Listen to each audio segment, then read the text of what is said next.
Okay, so I totally pressed that by accident. I I am was like, so what's sorry. happening? I am so sorry. we That we was were cool about though. we were about ready at that point. We were just playing with it. Come on. Yeah. We were certainly overdue to start. Yeah, that Hello, everybody. that was great. That was a great intro. Thank you, It was quick. RC, for putting that together. I really enjoyed that actually. I couldn't stop laughing because I was like, oh man, I fucked up. But anyway, it's great to be here with you four and with everybody else.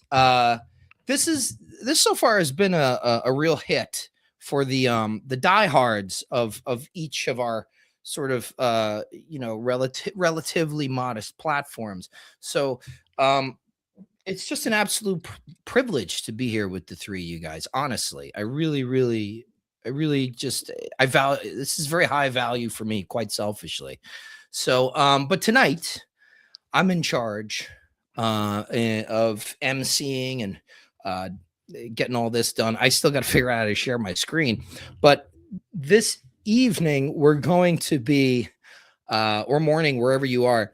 This episode, you might have seen the Greek, thanks to Sky. We're going to focus on techni. Okay. So, meaning craft, skill, so on and so forth. Etymological root of the word, technology.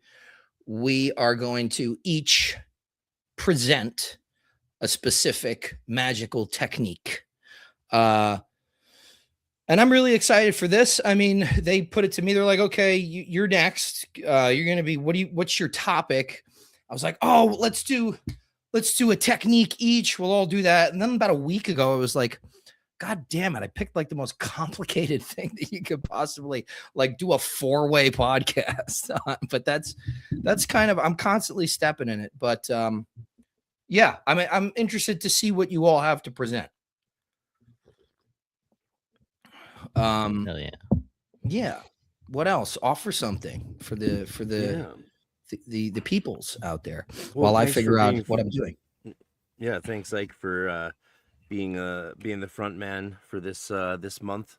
That's always it's if I did it last month, and as you yourself understand as a musician, it's all well and good to be a front man, but you get a whole new appreciation for performance when you learn the joys of being a backup player and a harmonist and getting to just sort of nudge things subtly from the side. And so I'll try and nudge gently today and just enjoy the experience of getting to hang out with you wonderful guys. It's just such a great treat, like you were saying. Yeah, relatively I don't know, small presence on YouTube for a lot of the occult community. People have especially for practitioners, right? It does seem practitioners have a hard time growing on YouTube. Eleftheria cracked the algorithm when he rejected summoning demons famously and got a deluge of fundamentalist Christian subscribers, as he told me. Oh, that's I just was like, "Hey, congrats on your success." He's like, "Yeah, they're all Christians." Oh, that's more Kiwi accent. Sorry, but I don't know if that's literally true, man. But either way, yeah, doing this whole 4-way thing is very cool, and my people have liked it, and we'll keep it going. I'm looking forward to presenting a very cool technique for you all today. Yeah. I made the mistake of going on like a relatively large podcast and talking about Gnosticism and Freemasonry. And this particular podcaster had a lot of like, I don't know, born agains, a lot of evangelical Christians. And my God, did they fucking hate me. It was like, there were like 8,000 comments in the chat about, whether it's the Illuminati or my nose is big or something to that effect. So it's I didn't have the same luck, even though I'm open about my Christianity and I reject goetic, chthonic, and demonic magic. But yeah, I mean that's the difference, it's like that. It's just, I think Eleftheria kind of sort of meets and responds to challenges and things like that. It's a very almost, it seems almost like a martial arts thing. Whereas I kind of just throw myself into fucking traffic all the time. Well, you can handle it, fortunately. Yeah. Well, yeah. I mean, in terms of my channel's, history, I suppose. Yeah, it seemed good for the first few years. The growth seemed very healthy, and I think that, well, when Christians commented, it was more because they were hate watching and saying, I need Jesus and stuff. I get the feeling, but because it was all very magical. But actually, when I started talking more about Jesus, not as an evangelical preacher, but just from the esoteric perspective, like just mentioning Jesus, suddenly things started to slow right down. I know we've spoken about that before, but yeah. And that's why we're starting it with talking about it again, right? Because we just love hitting that note in the algo. Yeah. I should have kept my mouth shut. I should have said the J word. But yeah, but I don't know. It's a bit of a mystery, really, the way that the algorithm works, and I think that the secret is just consistency and slogging it out for very little gain for the first few years. I guess. Who knows? Yeah, it's weird. Like, I look at my YouTube. I guess I'm not used to factoring into the Spotify plays too. I don't often look there. I just have my system of trying to get it out, but YouTube I'm a little bit more active on. And so the numbers are, compared to somebody, almost anybody else, my numbers are really low in terms of views and likes and engagements. Now, the interesting thing is, it's very strange to me, is that like I travel all over the world, and somehow every time I talk to somebody, they've listened to an episode of my podcast, or they have something to say about it. So it could be a case of it's getting out to the right people. I don't really know, but I'm going to keep doing it because I started it because I liked doing it. Somebody messaged me earlier today, and if they're watching, they responded to the newsletter I sent out this morning on demons, and I'm not trying to throw any shade here. It's just it's a great example. It's a great example. The guy was like, you do so much shit, I feel like you can buy locate. And I love to say, if I didn't appear to be magical, then what the fuck am I doing out here talking about I'm a magician, right? But the real thing is that a lot of people don't realize, it's like, and I think this is true for all of us, or in some facet or another. I was doing it this fucking hard for over 20 years.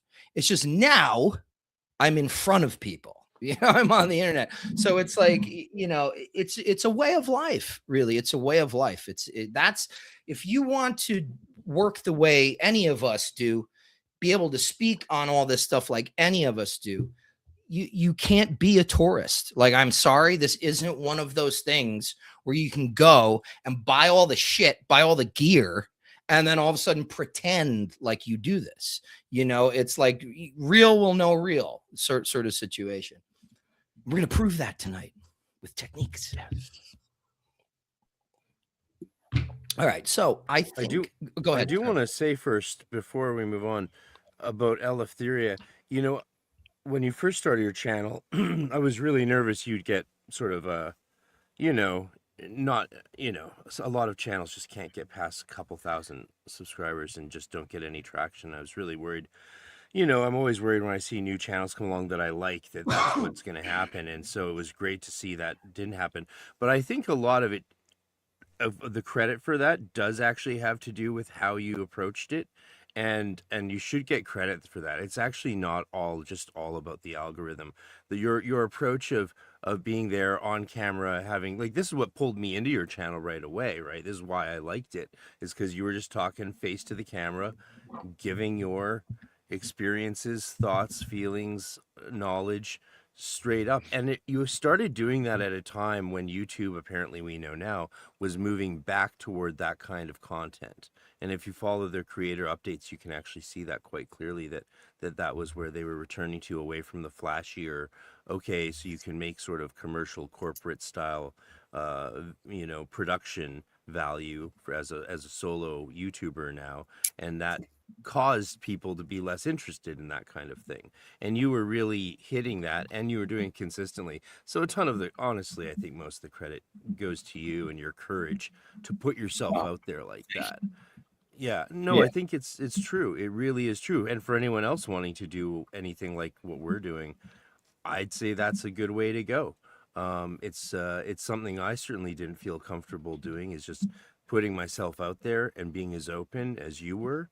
I still don't do that. I obviously still don't make videos like that. I've tried a few times, and I'll do more. But yeah, you really, I think your courage and your humility and your knowledge and experience really is what did it. And I think that should be highlighted for people, or at least just for you, bro. Yeah, thank you, brother. Yeah, authenticity, I suppose, is key to the key with this kind of content, and that's what we're going to be doing tonight. We're going to be sharing our authentic experiences and knowledge on very specific techniques. Oh yeah. Yeah. we, So we wanted maybe to we be can. a bit more touchy-feely for the audience, just so the audience knows. We wanted to be a bit more, experiential, kinesthetic. Go Well, keen yeah, on you. because you've got a bunch of practitioners sitting here, and there's enough talking heads just kind of, giving their thoughts and prayers to what's going on. So I think it'd be nice for people like us. Also, I don't really do stuff I don't demonstrate anything. I don't really teach anymore in that way on YouTube.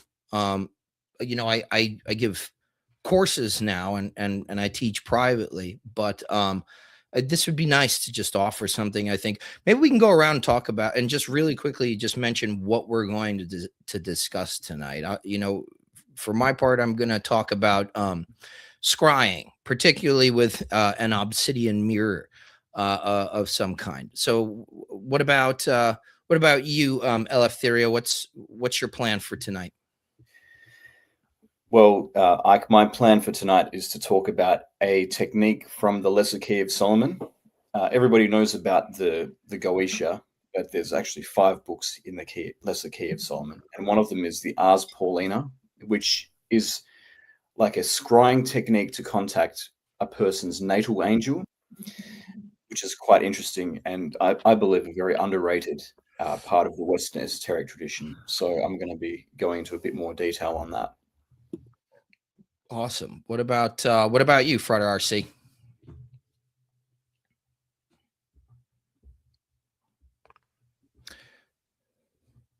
Can you guys can hear me, right? I can hear you.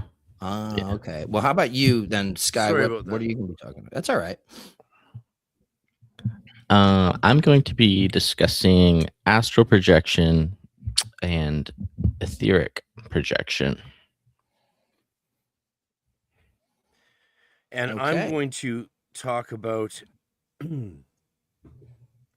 something related to Sky's topic, but under the guise of Tattvas.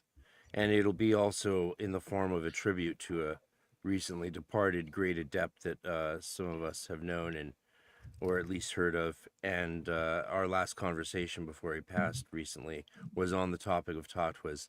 And he was a contributor to Regardi's The Golden Dawn. And one of our last chats was about how he did think Tattvas should be removed these days. And I spent a few hours giving him my argument why not. And I think I convinced him by the end. It's hard to say because it was very late at night and we were having a lot of fun. So that's what I'll tease. Awesome.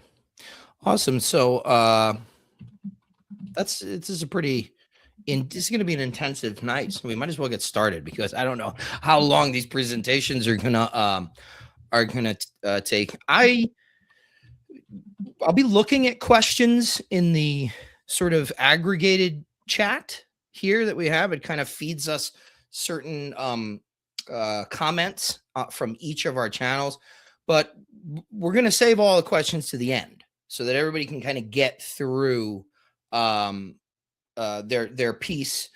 Then maybe the four of us will kind of just round robin if we have any questions to the person who just presented or comments, and then I'll just take a minute as moderator, look at the chat, see if anybody has any questions. So also, it doesn't hurt to super thanks either. That might get you a little head in the world. Super chat. Okay. Let me see if I can pull this off. I'm not certain that I can, but I'm going to assume that I'm going to go to present, share screen, allow. Bam. Can you all see that? I can't. You might have to add it to the stage. Here, let me do it. Ooh. There you go. Hey. Sexy. All right. So I am going to talk about scrying this evening. This is a practice I really enjoy. There's many different types of scrying that you can do, but it certainly is one of the more ancient magical techniques or visionary techniques. It's a huge part of magic,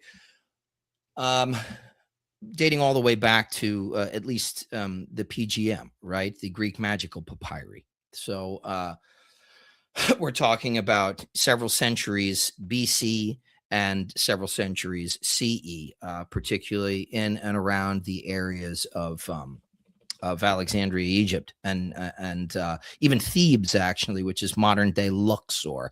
It's a collection of texts, and I'm sure most of you know, but just to reiterate, it's a collection of essentially. You've got one camp that thinks that they're these sort of renegade magicians for hire, and you got another, right? So that would probably be Stephen Skinner, and you've got another camp, David Frankfurter, who's a scholar as well. I'm not sure if he's a practitioner, but certainly a scholar, and he believes that more of these various texts over that several century, I think between 500 and 5 centuries to a millennium of different texts in that area. He believes that they were much more hieratic in nature, that they were actually priestly. I see evidence for both, right? Because these are, after all, hieratic, quite involved arts that require a stated relationship with these entities and these deities. One of the ways you can develop a relationship with, I recommend, an angelic entity, with I recommend I would say more exalted, less cosmic, more hypercosmic form of deity. One of the ways to do this is scrying. Okay, and it plays into dream work, it plays into ceremonial magic, but we do have scrying in the PGM, and that is typically well, I'll get into that a little bit later. The term scrying kind of throws people off, and really it comes from a Middle English term, to descry, meaning to catch sight of something, but it's etymologically related to the word describe. It's similar. So what essentially we're doing is we're attempting to catch sight of these entities, spiritual entities that are by their nature disembodied. Right? They don't necessarily automatically have one single uniform body the way we do. Human souls, according to this ancient tradition, are tethered for a time to a material vessel, which actually serves as a kind of tomb, a kind of cryogenic chamber for the sleep of the soul. But these entities that we attempt to interact with, and we'll get into why you would do stuff like this later on. But these entities that we attempt to interact with, they don't have strict material forms. They are disembodied intelligences that can present can present a form, usually using the operator's available imagery. Okay, this is one of the reasons in esoteric orders we inculcate all these specific symbols, these symbolic vocabularies. It's just so that in the middle of a scrying session, you know, you don't see Big Bird in the mirror, because that's kind of what you've got in the junk file of your subconscious. Rather, you know, we use things like telesmatic images to sort of lay out our expectations for what any particular angel or entity should look like. That's a totally different but related technique. I won't go into that. But one of the ways that we do engage primarily with trying to create that state of receptivity, right? A lot of people believe that the imagination is something that like you're projecting, you're creating. It's like fantasy, you know, it's stream of consciousness. It has that function, certainly. But there is another function that practitioners of magic and mystics also know, that it is an organ of spiritual perception, of a receptivity. And that's what we're trying to bridge the two. We're using an activity to sort of understand, know things about the entity that we're about to contact, know the name, know how to call it forth, know your protocols, you know, for how do I do this as safely as possible? How do I put sufficient guardrails on this project so that I don't immediately become prey to delusion or a deceptive entity? Whereas the more passive function is going to be actually seeing, viewing the entity in some form of reflective surface. Okay. Now, there are many ways to do, or several ways to do this. In the PGM, they would use these scrying bowls, okay, brass, sometimes silver. You could use crystal if you can kind of get your hands on that. That might not be great, because you could probably see your hands through the. You want as little distraction in your field of vision as possible. But what they would do is they would hold this rather shallow bowl of clear water up like this, and they would sit and stare over it, but they would drip oil.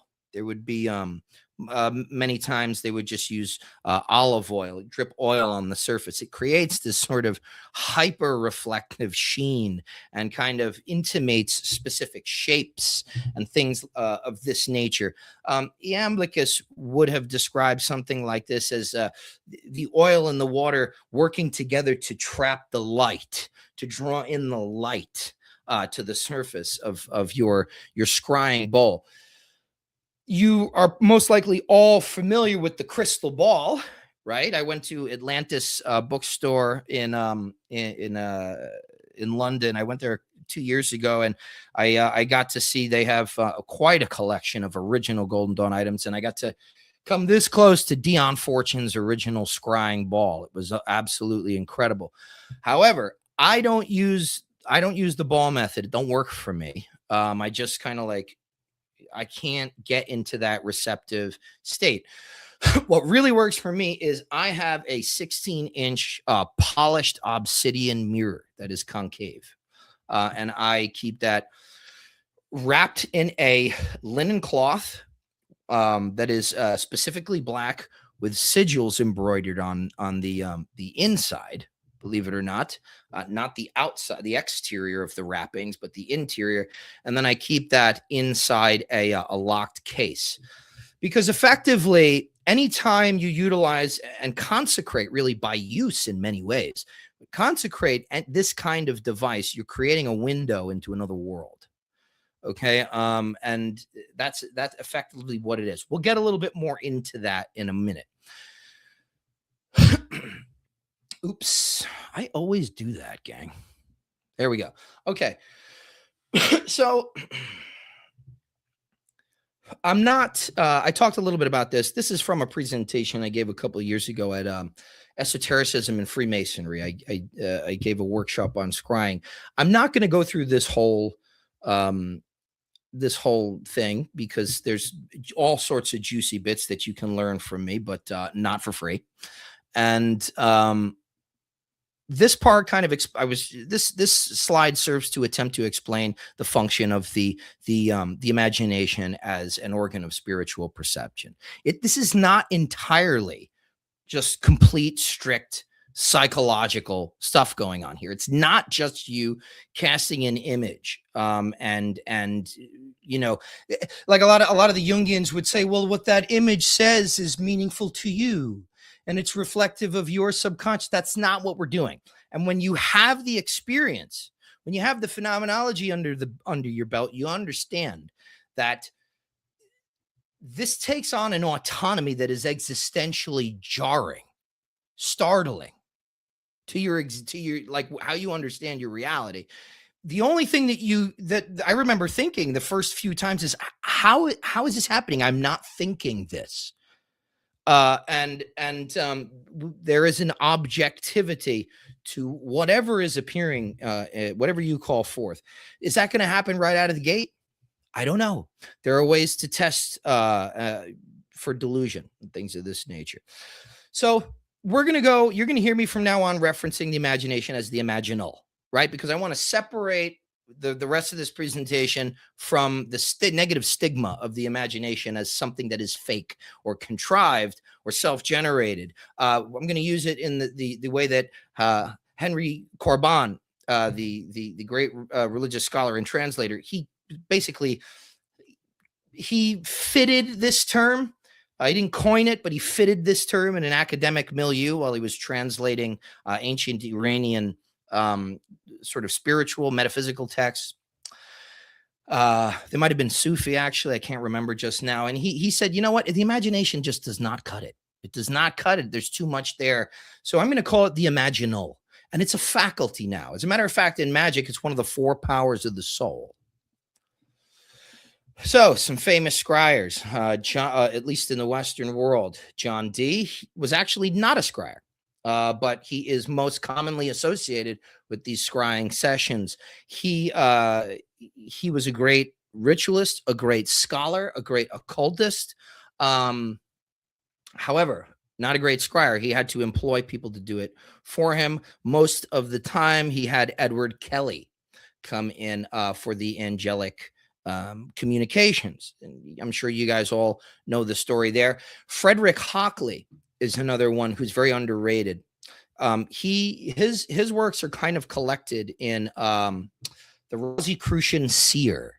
It's a book from the Foundations of the Golden Dawn series. Amazing series that collects unpublished letters. R.A. Gilbert mostly. I think Alec Howe published one. Or guest edited on one. They collect all these letters of these people that were associated with the Golden Dawn. And Frederick Hockley was a mentor and friend to Kenneth Mackenzie, who we know is somehow embroiled in that, Society of 8, early Egyptian Freemasonic thing that was going on at the time of the Golden Dawn. He claimed to have studied with Eliphas Levi for a short while. So the Rosicrucian Seer has a lot of really cool stuff on Frederick Hockley's scrying techniques. However, he also was not a scryer. He had to employ young chambermaids to view this, to be able to view this stuff for him. So sometimes people have this gift. Other times you got to get somebody else to do it. Luckily, as a friend of everyone here, most likely, David Rankine, he likes to point out these things work best most of the time when you have one person doing the ceremonial invocation, and you have another person sitting there scrying and, jotting down what they're seeing. So if you can't do that, that's fine. I normally don't do that, but historically, that's how a lot of this stuff worked. There was, an invocator, a sort of somebody playing the position of a hierophant or an invoking priest, really. That would more so be a hierarchist, but and then somebody doing the seeing or scrying. So there's a couple of risks that are associated with scrying and any kind of imaginal work. The first one being delusion.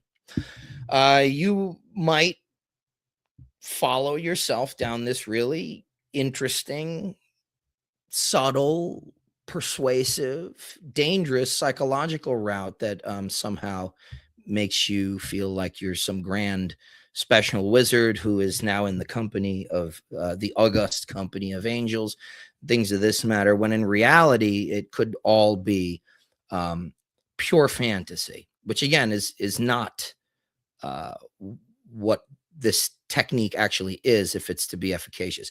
Addiction is quite interesting, in particularly in visionary work in general. There's kind of a mysterious or dark allure to these kinds of practices. Again, I believe it's I think it's actually in Ritual Magic in England. Francis King, he talks about how Robert Falcon had a group of people in the Bristol Temple who got so addicted to sort of like, and this is relevant to what we're all going to talk about, they got so addicted to like astral travel and scrying that I think that the chapter dedicated to that era of Falcon's sort of career as a chief of the Splinter Order, it's called the Falcon's Astral Junkies, and he describes them very similar to like this flophouse junkie situation, except they're constantly going into vision. So there actually is there's also overload that can come with addiction. Deception's a little different, right? Delusion is probably self-deception, whereas deception, the way that I'm contextualizing it here, has more so to do with, well, maybe it worked. Maybe you summoned something. Maybe there's something in that class. But there's always the possibility when you are working with things that are disembodied by nature, there's always a possibility that things on the other side of the veil are not being truthful. I like to think of it this way. If a person whom I know, perhaps maybe a decade, and I can see in front of me, can lie to me and get away with it, why the fuck couldn't a spirit? So I have a very healthy skepticism of all spirits, and the Golden Dawn teaches certain ways of testing them. And still, I keep them all at arm's length, really. The last thing, two-way traffic. Again, I've told you how I seal up my mirror. There's another technique, a simpler technique. It's called using the lightning flash. I do that with a particular oil. We'll get to that later. But there's potential two-way traffic. What do I mean by that? Do I mean something's going to like climb out, like coming out of like one of those black Acme holes from like, I don't know, the Roadrunner cartoons? That's not going to happen necessarily. But you can get astral bleed. I've experienced that. And actually, years ago, my fiance and I, we removed all mirrors from our bedroom. We sleep better.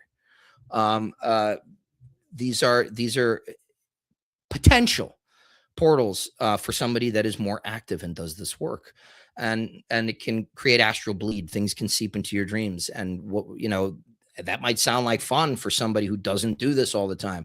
For somebody who does this all the time, you need to keep the healthy boundary between these experiments and the rest of your life, especially if you have kids, you have a wife, a husband, whatever it is. You're going to want to just be cognizant that there's a proper way to store this stuff and seal it. When and why should we scry? Well, always use divination. I always use divination to see if it's even necessary to scry. You find whatever you use, whatever divinatory technique is best for you. So the main reason it would be to attain knowledge we can in no other way attain. Okay.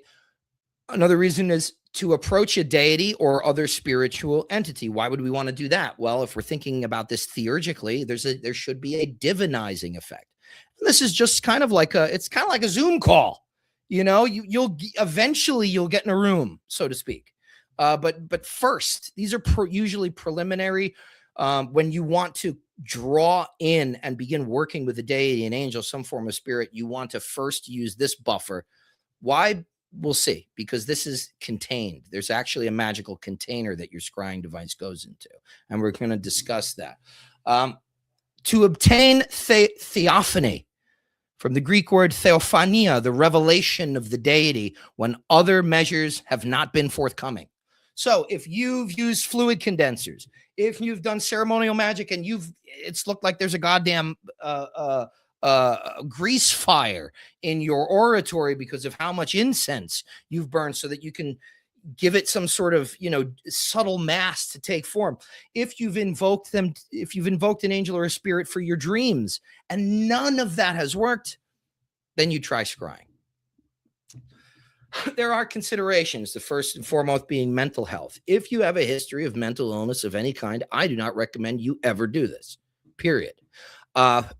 That's my imperator hat going on there.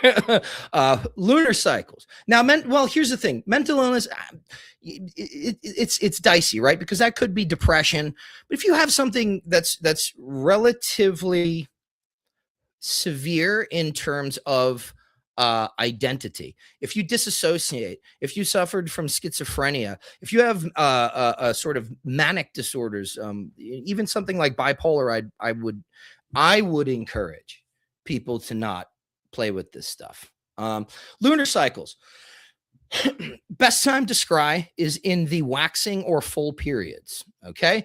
It's not only traditional that we do invocations and evocations in that way, but there is a whole theory of how there is, well, first of all, you're less likely to get chthonic interference from a dark entity. And also, there is a theory that there is a greater volume of what we call etheric tide, and that goes into the Tattvic hours, really, the Tattvic tides. They seem to be fuller and more. There's a greater volume, greater buoyancy in the full moon period and the waxing full period. Okay, so I would say if you're going to really nail this and drive it home and refine it, do it in a waxing gibbous.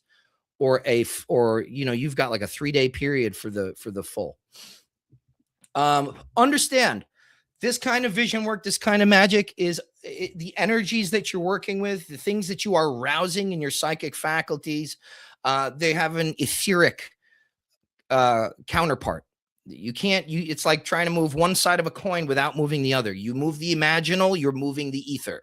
And the more you've trained your organism to be able to do this, the more power you have. That's how magicians become so skilled at specific things that they don't even have to do complex rituals.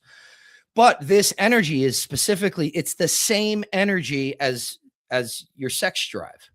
Okay. It is intimately tied to the sex drive. So if you have issues of compulsion in this area, be aware that this will likely exacerbate it to one degree or another. All right, so the materials we want to use are, you can use crystals, water, and oil. You can do fire, right? There's fire scrying. I don't do that. I kind of zone out when I'm scrying, and I don't want to zone out with fire in the room. You can use a mirror. That's what I use. It's effectively obsidian glass. You want a protection sort of container that we refer to as the triangle of art. Okay. This has precedents that do go back to the Greek magical papyri, and more curiously, the Pergamum triangle of Hecate, which dates to the 3rd century, that was found in Pergamum, which is now modern day Turkey. It's a very, very cool artifact. I recommend you go and check it out. Actually, you know what? Hold on. I've got mine right here. This is not consecrated for magical use. This is just an artistic version, and I'm going to show it right here. So this is a replica of it. I believe it's in it's either in silver or brass, and it's got the triform Hecate and words of power here in Greek and Coptic. So very, very, very, very cool. It would have had a little stem right here in the middle that you would sit something on, or you'd place a bowl on, or something to that effect. This is a magical container, specifically for restriction and binding. This is protective things so that things don't seep out. Okay. You will likely see that when Frater Eleftheria starts talking about his methods, because this is a huge part of the grimoire tradition. It's a huge part of Solomonic magic. We call it the triangle of art. So those are the basic things that you're going to need. Here's a nice example of how you would do this. You've got 3 circles, a triform sort of nested circular system here. These are actually supposed to be specific colors. I believe red on the outside, green on the inside, and I think black in the center here. I'll double check that in a minute. and then you would have the names of the 4 archangels. You would have various divine names. There are several that you can use, or you could just write them inside the triangle. I prefer actually to use the circle around me and keep the triangle out, like on a tiny little stand, like a desk. Not really a desk. It's like a little platform thing. And I keep it just outside of the circle, but close enough so that I can gaze into it. Okay. That's, you don't have to do it that complicated. I'm like the magical version of Howard Hughes. They go, wash my hands. You know, I'm like a magical germaphobe when it comes to this stuff. Here's a really nice version where they've embedded the scrying, the obsidian mirror into. So this is a more traditional, you know, you've got a triangle of art because of the names that you have here. I think it's what Anafaxeton, Primeumaton, and Tetragrammaton. That's how you will find that usually in the grimoires in one iteration or another. Those words, and then Mikael they've got here, who is the angel of protection, right? He's the one who cast Satan out of heaven. And here's the thing. A lot of this stuff is based on, and I'll let Eleftheria go into this, but a lot of this is based in a specifically Judeo-Christian milieu. Okay, so you'll be using a lot of those angelic names for protection. You might even be calling one of them into the mirror. If you are to work with something that is archangelic, I would say once you confirm that it is what it's telling you it is, once you have satisfied that, I wouldn't use the I would not. I don't like to bind angels, so I would not have to use it anymore if I were specifically re-evoking this particular entity in the mirror. You usually do that by getting a symbol from them or a word. How may I reach you again? You know, it's like we're on a payphone. What's your landline? You know, it's one of these kinds of things, and you'll work that out for yourself. I don't have the time. So the receptive state. Let's say you've got your thing set up, right? You're in your robe, you're in your whatever it is, your Tau robe.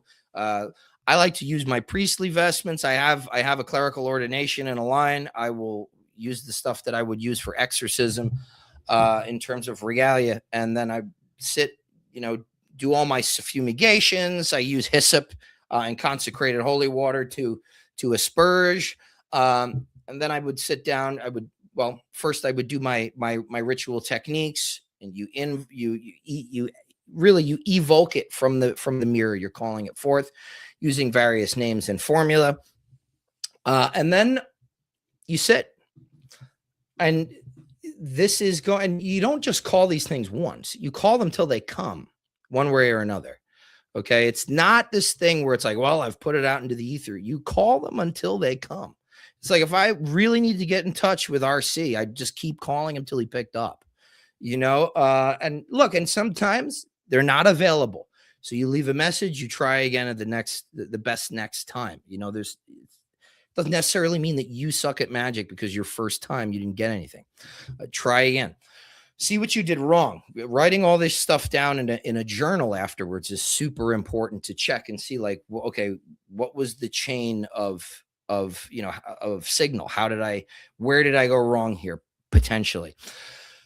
So at this point, you'd get into the receptive state, but it's gonna, you know, a lot of people need some training for that. I use meditation.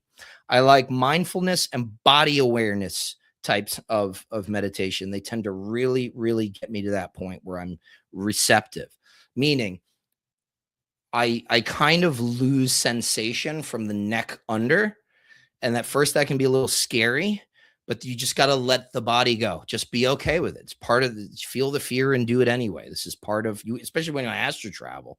You got to be okay with leaving your body. You know, that is freaky. So, and the field of vision becomes 360 somehow. I can't explain it. I don't know how, but my field of vision is 360 degrees in all directions. I enter into a state where things can come forth with ease and with clarity. So this is what mindfulness meditation, this practice, since I've been doing this since I was 15 years old. That's I would never ever give up like that permanently. I've had times where like I don't do it as often, I fall off, but I would never ever stop meditating forever. I feel like you must do that in conjunction with this kind of a practice to, you know, if you don't already have this tremendous gift of inner vision.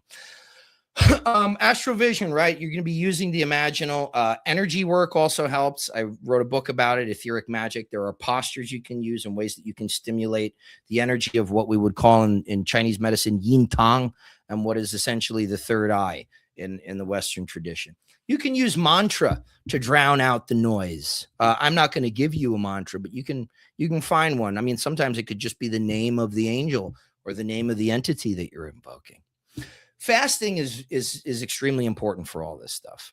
You don't want to have just like slammed the new, what is it called? The Archburger or something like that. With all the McDonald's controversy that's out there now. You do not want to have slammed a bunch of fast food while you're driving to, like, I don't know, the storage unit where all your magical shit is. But okay, you do not want to do that. You need to fast. Do you need to fast like you're in prison? No. Moderation, right? Because at the same time, you're going to be moving and stimulating and awaking vast energies that will effectively drain you. And you could be, there's a danger that you risk becoming incapacitated if you can't, you know, if your blood sugar drops, if you can't hold this energy. It's really like holding a tension, like almost, it's a sexual tension that you're holding. Sleep deprivation works really well. I do not recommend this. I must say that again. I do not recommend that you use sleep deprivation, but it works. So, for me, you always want to precede this by ritual. You never want to just, let's pull out the old obsidian glass and sit it on the living room table. Always preceded by a ritual. I use the Solomonic circle and triangle. Those are my protections in place. I do a banishing or a warding, really, and then an invocation for protection. And then you want to be seated before the mirror within your circle with the glass just outside. So what I do here now is I close my eyes. I got my face oriented toward the mirror like this. I close my eyes and I begin rhythmic breathing. And that's just the fourfold breath. I breathe in for a count of 4, hold for a count of 4, exhale for a count of 4, and then with an empty pair of lungs, hold. Okay. And I just do that until I finally can sort of hit that spot where from the neck down, I've lost most sensation or like connection.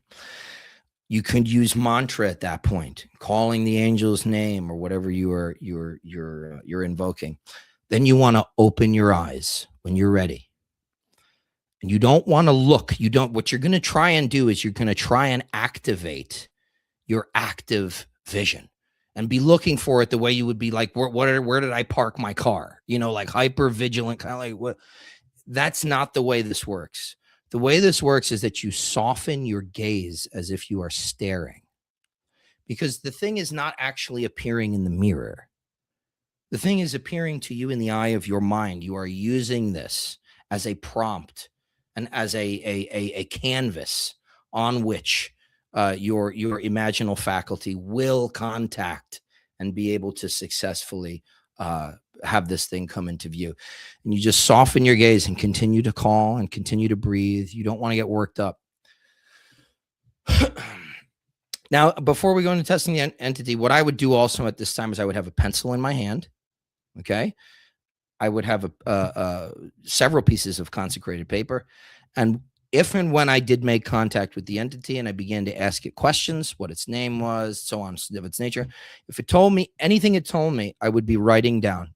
I'm not breaking eye contact with the mirror. So it's very important. You have a very big piece of paper and plenty of it.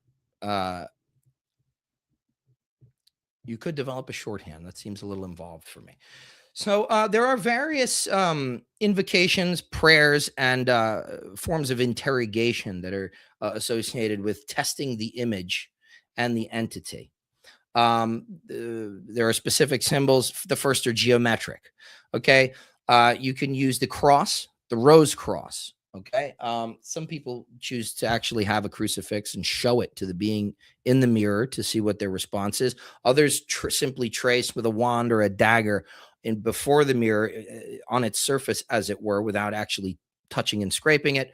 A pentagram, either a banishing pentagram or an invoking pentagram, see what the response is. The second thing is, and I'm only giving a few here because I don't want to take up too much time. I think I've already gone for about a half hour.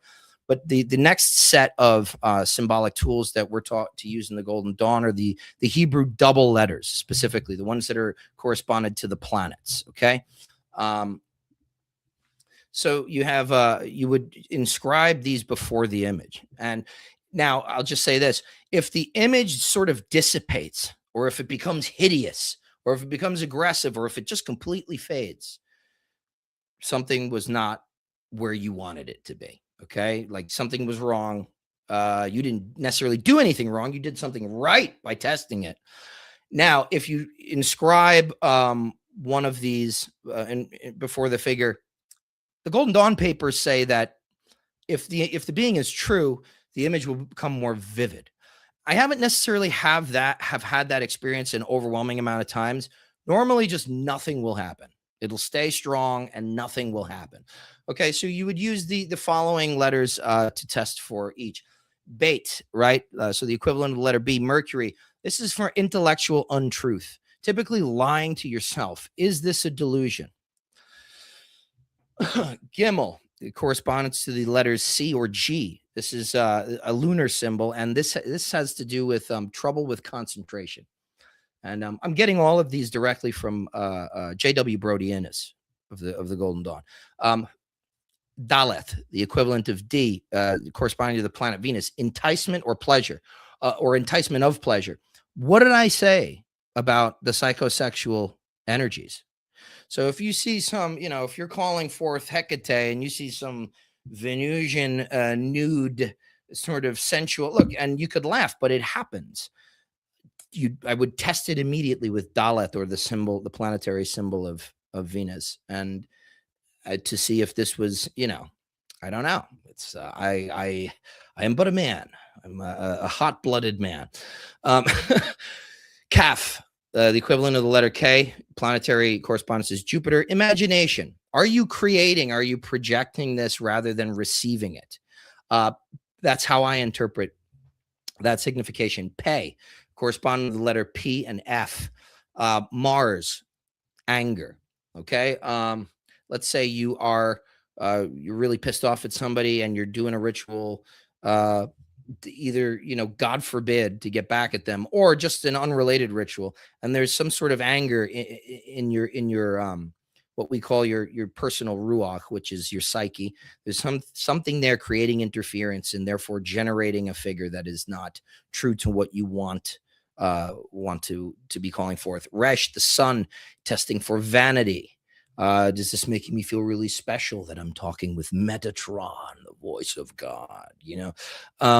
Tav, Saturn, interference by memory.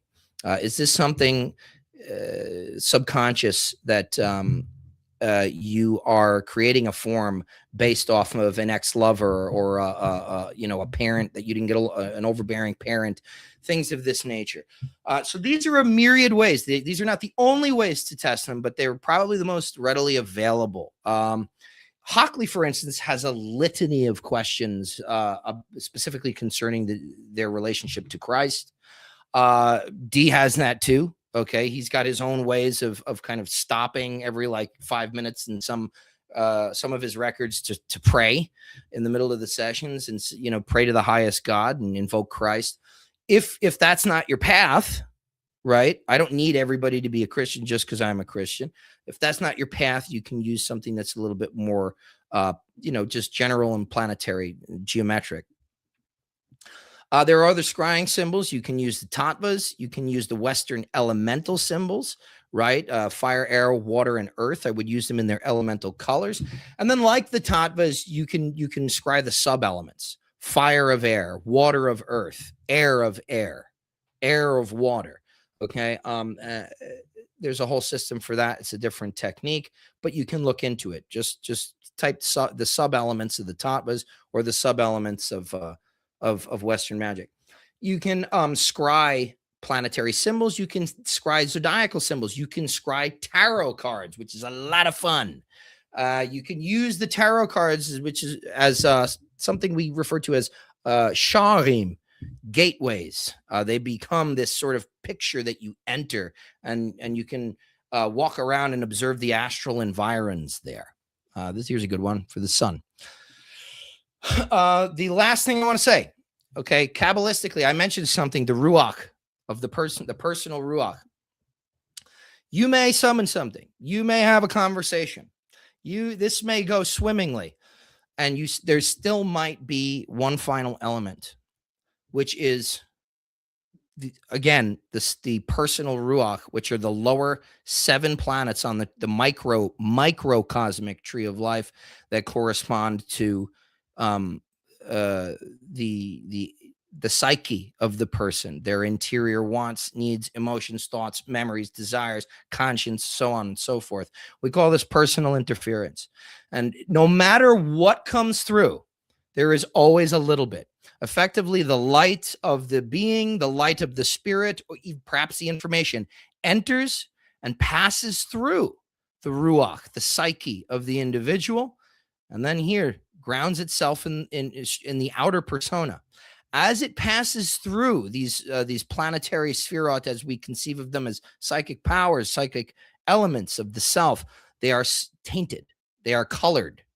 Okay, they're colored in some form by our understanding, the way we have interpreted this. Like a lot of times, you don't get somebody who says, "Yeah, okay, so on this day, Iran's gonna go." You don't get that a lot of times. You'll get good information, but you'll get it in symbols. They could be right in front of you and all of a sudden put an image in your head, and it's stark. It doesn't belong there. It's intrusive. It's vivid. Boom. How do I interpret that? So there are many ways that you will receive information. It's not as cut and dry as I'm just talking, like having a conversation with a spirit. Sure, sometimes that can happen, but a lot of times not. And in those interpretational moments, those moments of reception, there is danger that your personal ruach, your personal psyche, will somehow filter and change the message. This is why, and I end on this, if you channel, I recommend do not write books on what you received. Tell us about the technique. Tell us about the history of it. But no, the things that you derive from these scrying sessions are for you. They're not for the world. Okay. So I do not recommend that you go off the chain there. If you were interested in any of the little tidbits that I gave here, I'm offering a course right now. It's meeting every other Monday called Techniques of Greco-Egyptian Theurgy. We will learn fully how to scry from the traditional water and oil method, along with 20 other techniques of ceremonial magic that are specific to the Hellenistic and Greco-Roman periods of Egypt. You want to know more about that? Hit me up, ikebaker.com, ikebaker.com. There's a little chat widget in the bottom right corner of my screen, or your screen. Whatever you type in there goes to my personal inbox. So just message me there, and I can tell you more about the course. All right. I don't know how to stop presenting. So, here we go. Here we go.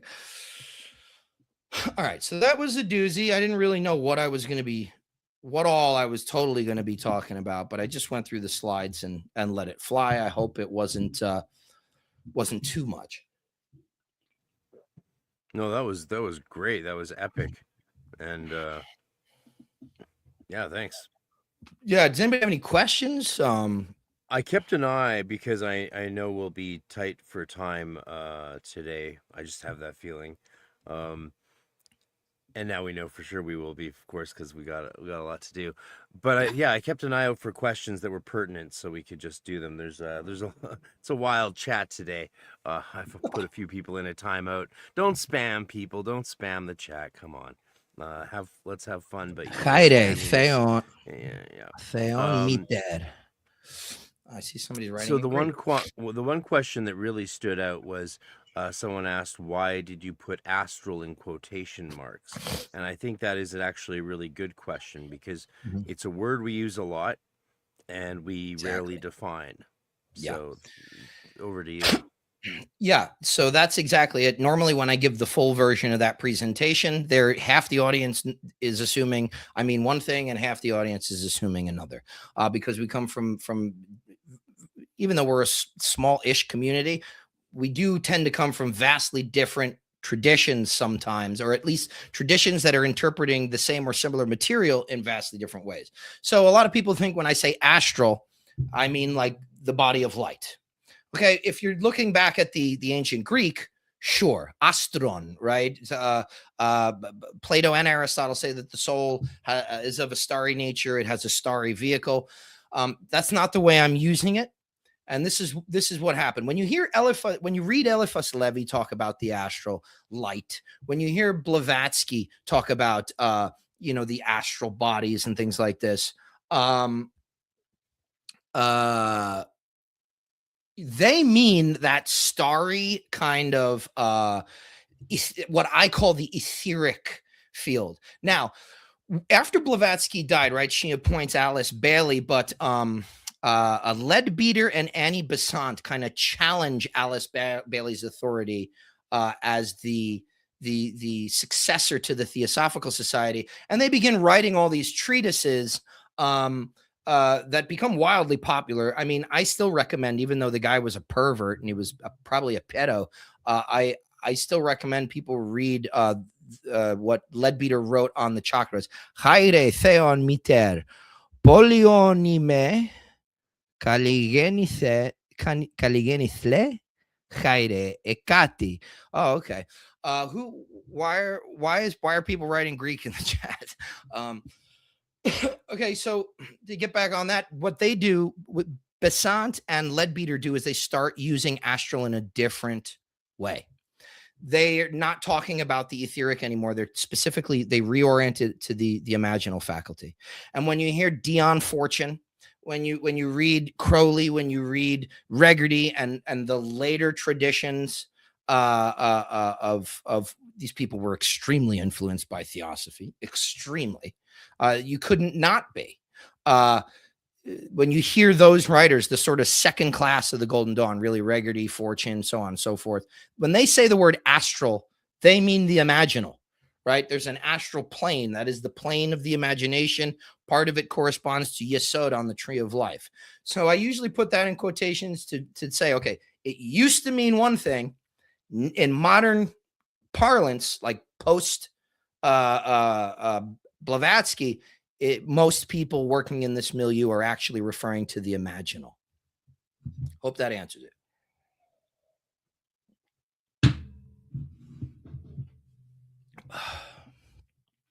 Yeah.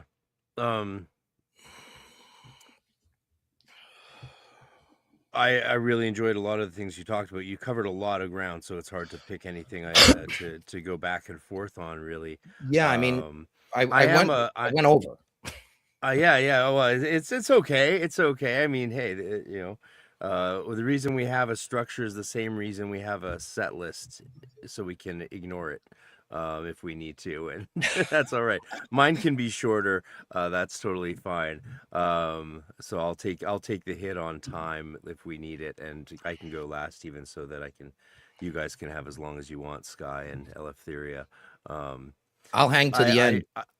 I wanted to say it's interesting to hear that you focus on Black Mirror scrying, and also it was really interesting to hear how you keep it and all of that.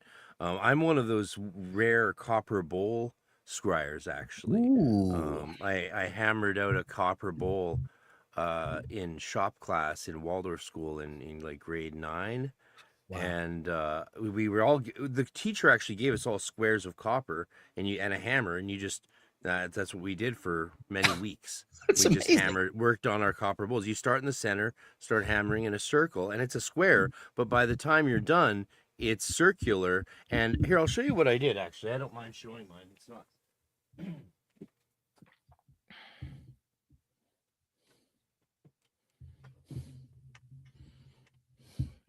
And just while he's gone, just to fill the dead air, I believe personally, making stuff like this the way he did is way better than acquiring.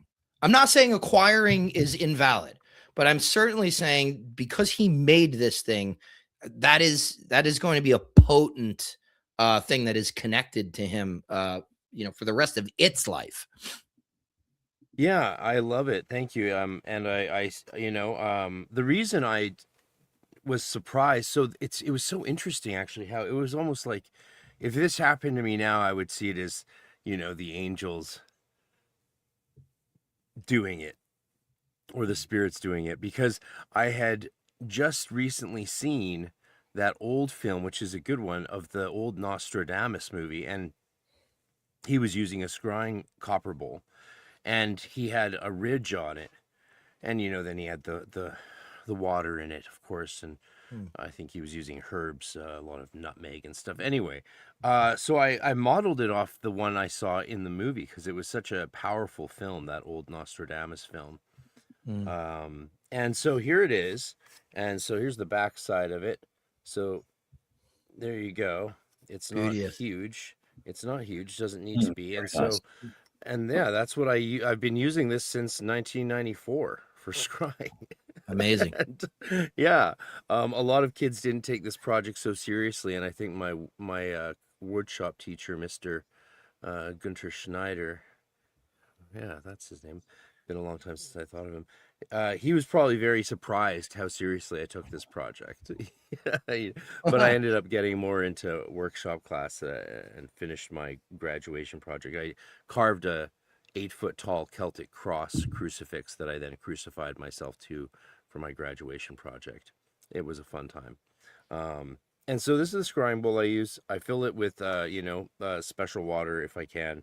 Otherwise, I'll use what I have. But my practice has evolved. So originally I would then also trace the sigils and the names. I would just write them with my finger or my wand around the side of what spirit I was working with and put the water in. And for years, I just focused on the surface of the water to see, what I got out of it. I was very early days in those, in that time. But eventually I came to realize that the scrying bowl wasn't so much for me to have. In the beginning, you're looking for flashes of light or real physical phenomena. Yeah. But that just wasn't something. And then I joined the Golden Dawn, and I started learning more than I had known from my early, training through Llewellyn books and transcendental meditation and all of that stuff. And reading Rigardi's Tree of Life. That was a seminal book for me from when I lived in an OTO house when I was 10, right? Weird times. But recently, in the last 5 years, since getting more into Stephen Skinner's work and the Grimoire Revolution and all of that, I started experimenting. And what I started experimenting with was adding oils to the water, which is something I had done in the past, but not so much. And the real breakthrough came when I started seeing the scrying vessel as a home for the spirit. Just like, when someone mentioned wants to hear a bit about Enochian in the future, and we could do a whole one on Enochian. We could do a whole session on that, and we probably should. But the real shift came when I realized that this was creating a space for a spirit to stick around and to have a home, so I could communicate more clearly. And once I started doing that, the scrying sessions became much more prolonged and clear, but also it became useful as a receptacle when I was doing even tarot readings for people, especially if I was doing multiple tarot readings, or heaven forbid 10 hours of tarot reading straight, which occasionally I do for they make it worth your while, and it is fun. By the end of the night, you feel like high as fuck, just on spirit from interacting with all these different people's energies. So the breakthrough came when I started adding oils, but also thanks to Stephen Skinner's publications, I learned to experiment by putting my crystal ball in the bowl. I had never done that before, and giving it a wash with the essential oils, sort of creating a fluid condenser type of situation. And that just became a really, sometimes it looks like it's glowing while I'm doing my rituals. And it and then to top it off, so when I'm doing Shem Angel work, I don't use this wax tablet anymore, so I don't mind showing you. I'm making a new one, but then I would put this on top of my wax tablet for Shem. There you go. and put that there, and it creates quite a powerful little nexus for energy. And yes, to test spirits, I would indeed hold up my big Celtic crucifix. Yeah, I use a rose. I use a rosary actually, but I know that's not for anyone. Well, everyone. I know the one thing that I do want to say is actually that it's a little bit more involved, but I will typically anoint the mirror before I begin to scry with a rosemary oil, or mugwort oil. Or sometimes, and now I make all this stuff. We grow rosemary in the front yard. Mugwort grows all over by the park over here. So we'll take it and dry it out, and Nicole will make tinctures and things out of it. And I'll, of course, be making moon juice, like magical oils and ointments and stuff. And you put the dried up plant material in a decent volume of virgin olive oil, and you put that in a double boiler situation, and you just let it condense for like 3 to 4 hours. And then you could consecrate it and do things like that. Now, the mugwort specifically, and here's the reason I bring this up. For me, I've done, like everyone here, I've done a million different types of magic. The most powerful magic I've ever, to this day, that I've ever experienced has to do with plants. They can just be in the room, and crazy shit, especially mugwort with the dreaming life. So what I'll do a lot of times, I'll take the mugwort with a specific finger and just rub it in to the third eye area until I feel that start to vibrate. It actually feels like somebody's blowing on it in a little whirlpool kind of motion when it's good and ready. And I will either use the mugwort oil to anoint the mirror, or rosemary oil, because I got that from Rankine in his Grimoire Encyclopedia. I thought that was kind of cool to experiment. Yeah, that all sounds really really cool. Like you guys describing your scrying techniques and stuff, and thank you for that, Ike. I had a couple of questions or contributions, I suppose. In my experience scrying, I'll usually use a crystal ball, sometimes an obsidian mirror, but I really resonate with what you said about how the mirror or the crystal or whatever it is really just something for you to kind of use as a basis for seeing things in your mind. You didn't quite say it like that, but more or less is what you were saying. Because what I've found is when I'm scrying, the crystal ball, for example, it might be like a point of focus at first, but then quite often I'll find it when I'm in the zone, I just close my eyes and the images come kind of just in the mind's eye. But so it's not necessarily that there's anything special about I mean, maybe there can be if it's a very charged. I mean, it certainly adds something to the ritual to have this talismanic kind of object that can connect you to those realms. But I think, it's kind of an aid in something that's going on in your own mind.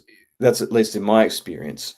But having said that, when it is just looking into your mind's eye, it's like there's a lot more interference that can happen. Like your mind can interfere a lot more. Whereas like when you're looking into an object, like a scrying mirror, and an image pops up, it's, it takes a lot of effort to draw something through an object like that. So the things that I've been able to, when I'm actually scrying and properly looking at the object, the information, it's harder to get, and it comes out sometimes letter by letter, but it seems to be more reliable than just looking inside.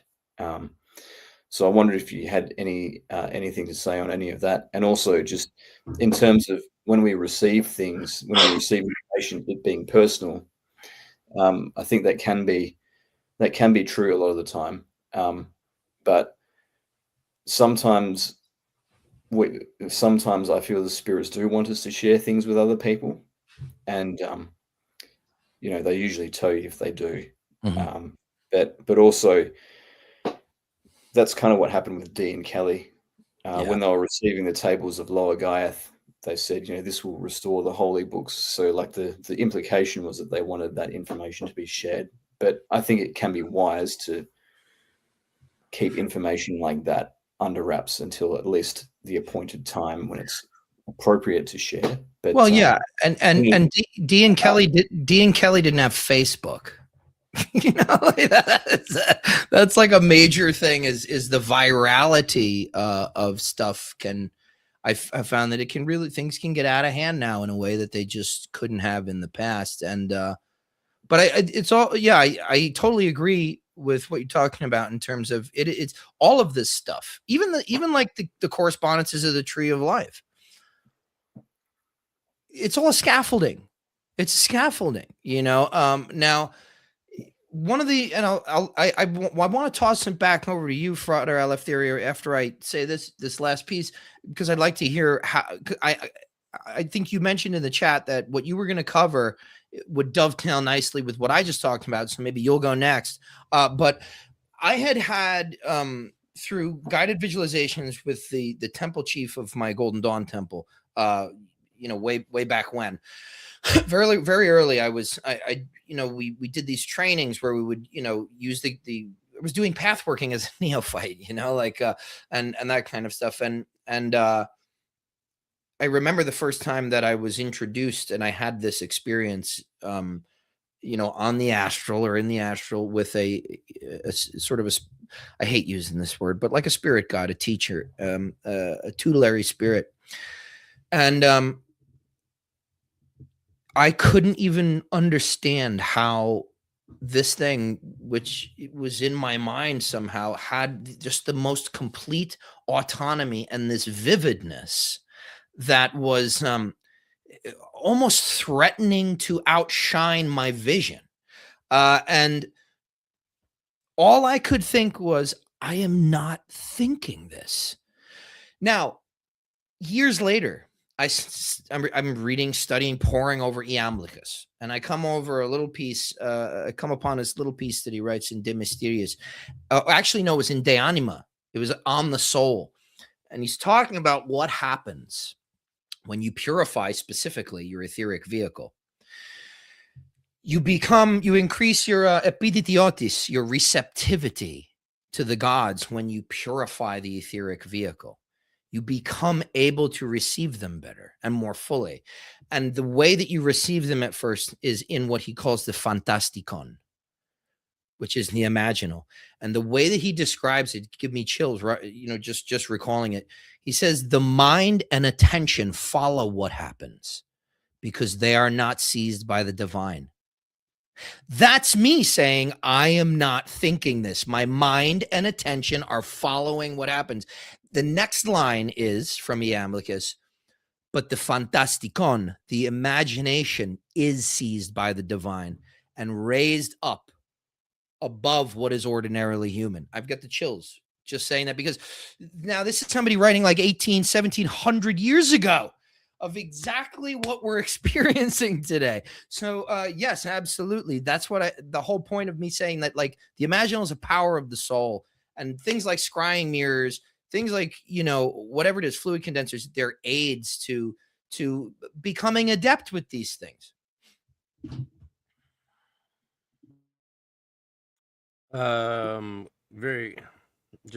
So you have a couple questions. Someone super chatted a question. Is this all done alone?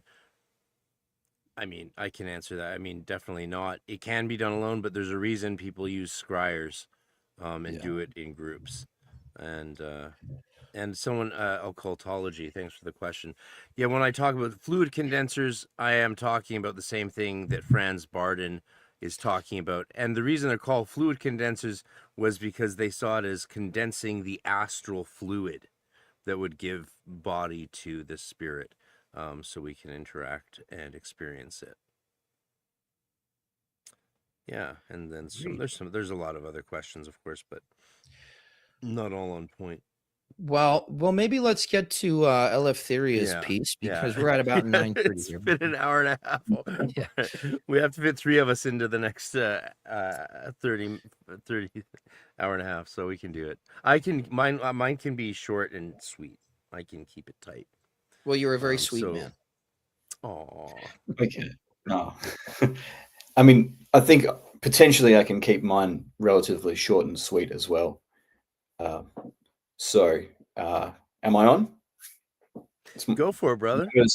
Okay, excellent. So, as Ike said, my topic dovetails nicely into his of scrying, because I'm actually talking about a magical technique from Western ceremonial magic, which involves scrying.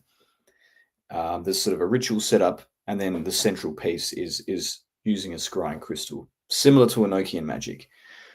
But in fact, what I'm talking about is the technique in the Ars Paulina, which is one of 5 books in the Lesser Key of Solomon, one of the famous texts of Solomonic magic, known infamously as the book that contains the Goetia. And unfortunately, that's most of the time all that it's known for. But there's so much more stuff in there that's not evil, summoning demons. There's evil spirits in the Goetia, but there's some of the Lesser Key of Solomon deals with mixed good and evil, or good spirits, and so we're focusing on the good today.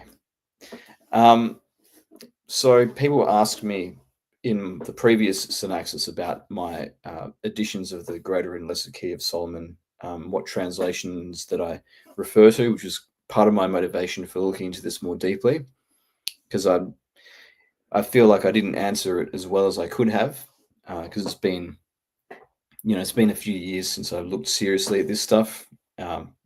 Most of my practice these days, spiritual practices to do with the work on oneself. So some of my grimoires are gathering dust, but I did have a look at the translations. The Greater Key of Solomon was the Mathis translation version of that book, the one that I have, and the Lesser Key of Solomon that I'm referring to is this one. It's the Joseph Peterson edit of the Lesser Key of Solomon, and it's based on a number of different manuscripts. It's too much detail for me to go into now, but that's the volume that I'm using, and so let's get straight into it. There's a couple of things that I'll note about that as we go on, but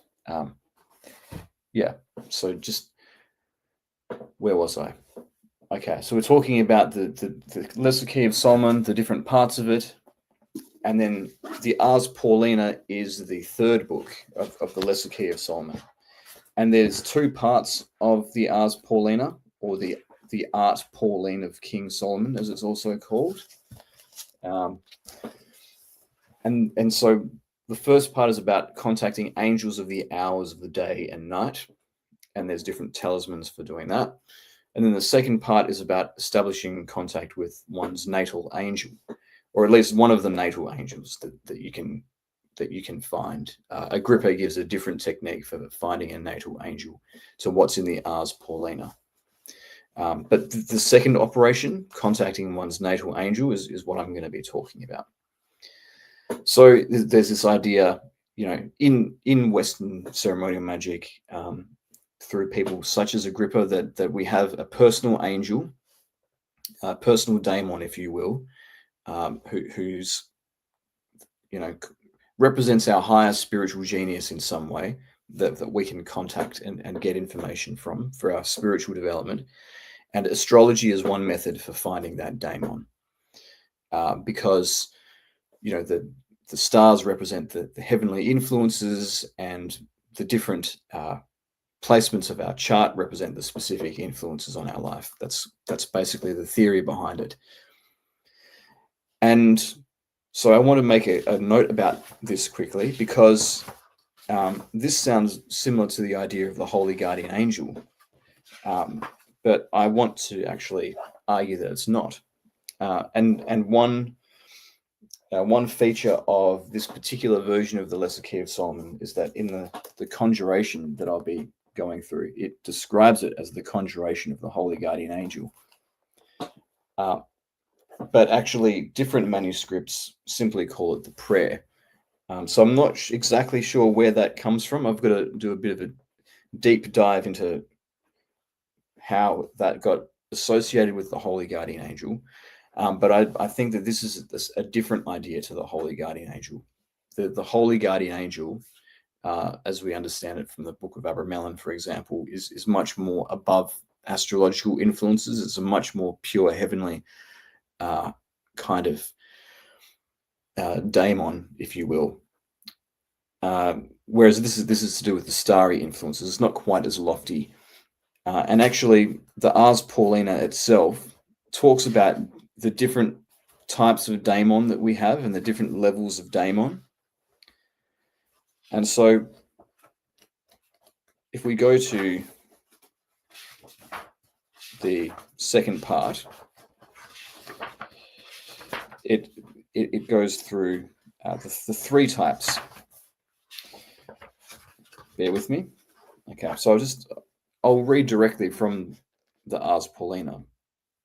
The ancient philosophers have taught how a man may know the nature of a genius, whether good or bad, from the influx and aspects of the stars in his geniture. So that's the particular type of spirit we're dealing with here. But it goes on to say, a threefold daemon attends every man. One is his proper keeper. One indeed is holy. The other belongs to his geniture or nativity. The holy daemon proceeds not from the stars, but from a supreme power, even from God, who himself is the president of the daemons, and descends to the rational soul, being assigned thereto, and is universal above nature's conception. Daemon here, of course, as the rest of the people on this podcast would know, or this stream simply means a spirit. It doesn't mean a demon. So that's what's being referred to here as well. But the daemon of the birth or geniture, which is also called the genius, this genius doth descend to the birth from the disposition of the stars, their circuits round the world, who are conversant in the generation. And then there's a daemon of the profession or calling of the native.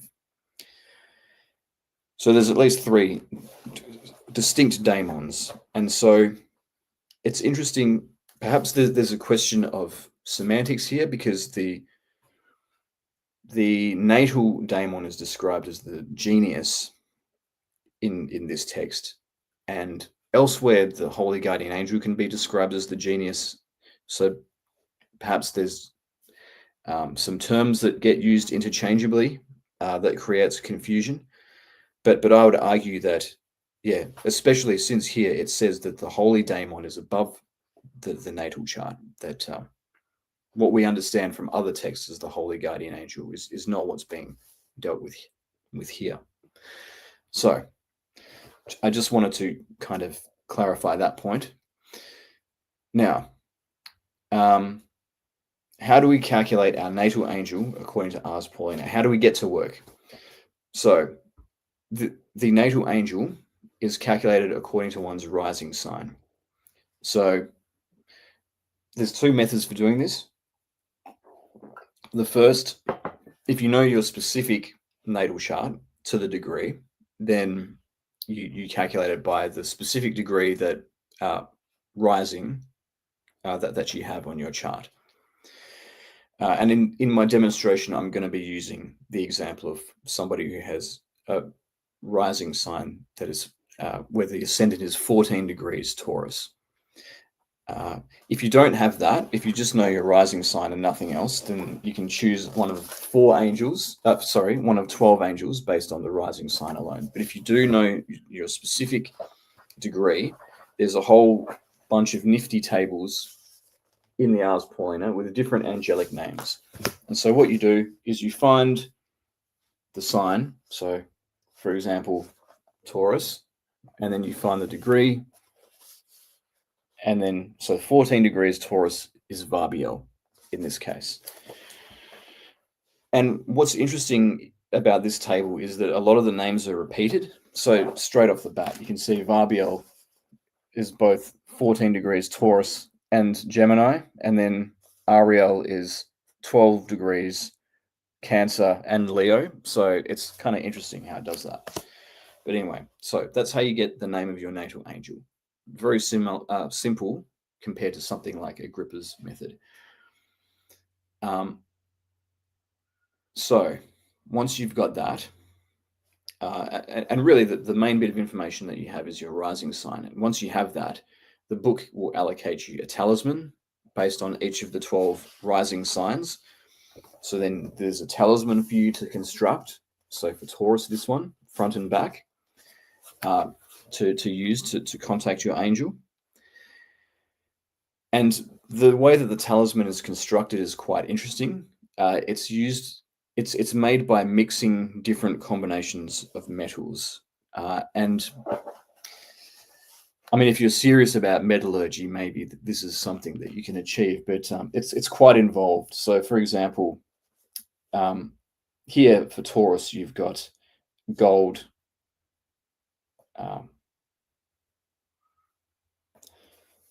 Sorry, that's the footnote.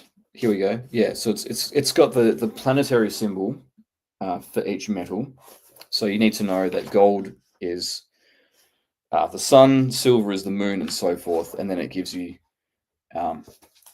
measurements for how much an ounce, a dram. Very medieval, very involved. And if you're not great with that and you're not much of a metallurgist, what I ended up doing was just mixing different colored paints, metallic paints, to get the mixture, and then applying that to a piece of card or wood to create the talisman. So it's a bit of you might say it's a bit of a thrift shop version. But if you want to go the whole 9 yards, get your smelter out, I suppose. But then, so you got the talisman, and then you're also going to get an element for your angel. So based on the rising sign, and the element of the sign will determine the element of the angel. So obviously, your fire signs, Aries, Leo, for example, are going to be fire element. And then different elements will have different strengths. The angel will have different strengths based on his element. So the types of information that you might want to ask a particular natal angel will be determined by its element, whether it's better placed to do that or not. And then each element is also attributed a direction, which gives the angel a direction. But the attribution of the directions to elements is different to what's in the Golden Dawn, either in terms of the 4 cherubs at the macrocosmic level or the microcosmic elements. The directions are fire in the south, earth in the west, air in the east, and water in the north. So basically, you get your direction to know which direction to face when you're invoking the angel. And then the timing for invoking the angel will be when the sun enters the relevant zodiac sign, when the sun enters the rising sign that you're born in. So that's all of the preliminary stuff. And in terms of preparation for the scrying, Ike has discussed that already. So that works well with what I'm talking about here. And I'll just show you the talisman that I prepared when I did this like 10 years ago or something. It looks like this. That's the one that I prepared. So that's the sort of thing. Presumably, what you need to do with the talisman is put it on a table of practice. It doesn't actually say that in part 2 of the Ars Paulina, but in part 1 of the Ars Paulina, it says to put the talismans you create there on the table of practice. So that's going into the magical container that Ike was talking about. In terms of the actual ritual tools, you need a table that has this design on it of the table of practice, and then a white linen cloth over that, and then the crystal ball on top of that. And when I did this, I made a kind of placemat of sorts to serve as the table of practice. That's how it looks. But I've golden dawnified it a bit by adding the different colors of the planets. And you can see this is something that is very Judeo-Christian influenced. Actually, that's upside down. That's the way it should be. Sorry. Saturn at the top. Yes. Let's check that. So anyway, this is something that I just rested on the table. Yep, Saturn at the top. And you can see that there's a clear Jewish, especially, influence. And I mean, the obvious thing is the Star of David, but also this design looks a lot like a Seder table that you would have at Passover, which is something I only realized very recently. And so, you know, the scrying crystal will be mounted on top of that in the center of your table of practice. So you set all of that up, and then you've got to do some exorcisms, so-called, which are really just an invocation, as well as prayers. So what the Ars Paulina says is that you need, bear with me, you need to come up with your own prayers at the beginning, and then you need to do an invocation known as an exorcism, which is to call the genius into the crystal. And this is to be repeated several times until the genius finally does appear in the crystal. And so what this prayer or exorcism is as follows. So using again the example of Varbiel. O thou great and blessed Varbiel, my angel guardian, vouchsafe to descend from thy holy mansion, which is celestial, with thy holy influence and presence, into this crystal stone, that I may behold thy glory, and enjoy thy society, aid and assistance, both now and forever hereafter.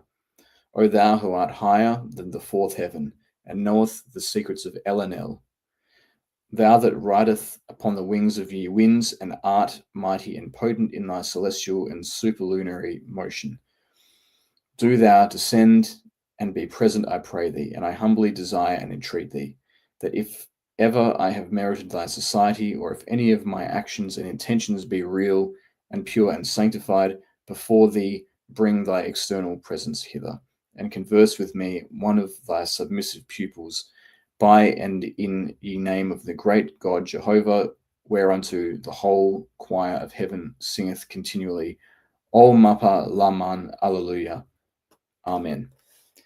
And you read that out as many times as you need to before the angel appears in the scrying crystal. And that's it. That is the operation of the Ars Paulina. I might just quickly touch on my personal experience with this. So I have done this many years ago just to see what would happen, and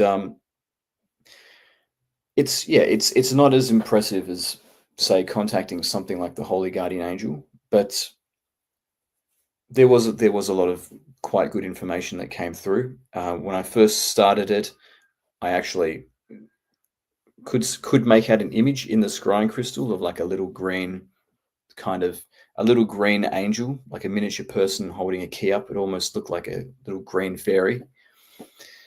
But then that was the most impressive thing that happened in this crystal itself. I kind of more went within after that and sort of went into the zone, so to speak, and just paid attention to the words that came.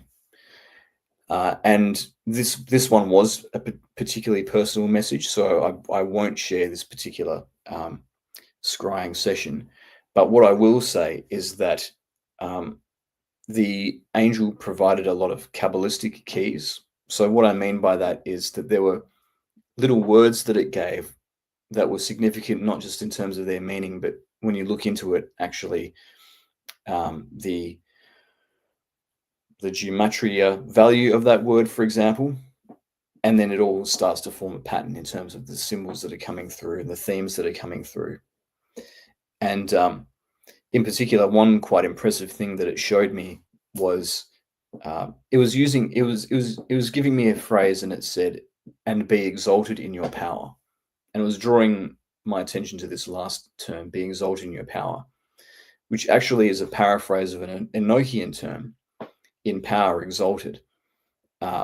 And see, this is where it helps. This is where all of the preparation helps in terms of learning correspondences and learning different magical symbols that the spirit can draw upon when it's giving you messages and communicate in a common language.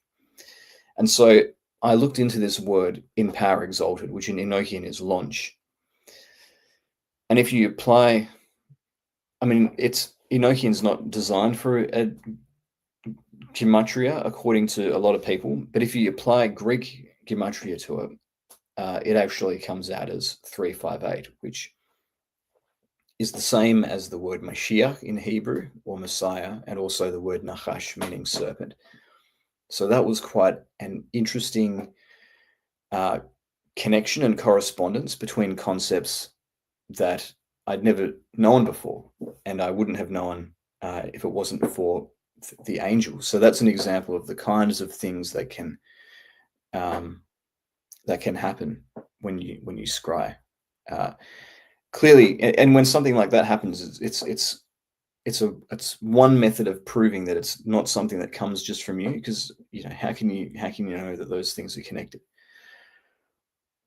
So yeah, so it gave me a little riddle, and then so that's an example of scrying, and that's the technique that is used in the Ars Paulina to contact one's natal angel.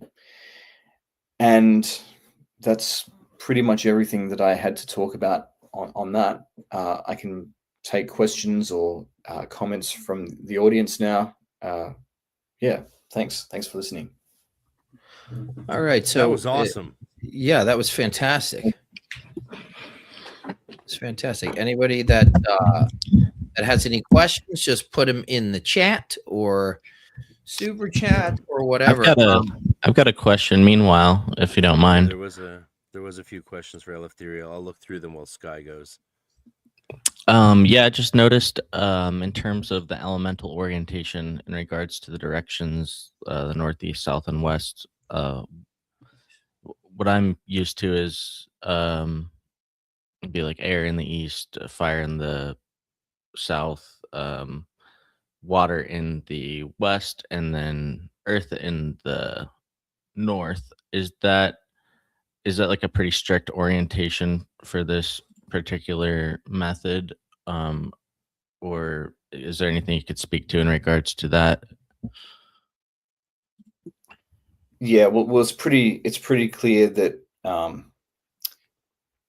that it attributes each element to a cardinal point, which is different to either of the Golden Dawn methods. But it only really comes into it when you're facing a direction to contact the angel. So yeah, make of that what you will. But yeah, wasn't it the zodiacal alignments, the elemental alignments you laid out for the Ars Paulina, right? Water in the north, fire in the south, Aries in the south or east. Sorry, I thought you when I was listening to you talk, it sounded like the LRH zodiacal alignments, but maybe I misheard you. It's fire in the south, earth in the west. Okay, yeah. So in the east, and water in the north.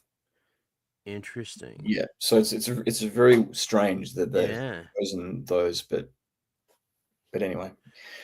Well, I always like to think in terms of, the elements they're all everywhere, right? And we see this in the traditional Enochian tablets, right? And so I often look at it when I'm scrying, and this applies to a lot of things.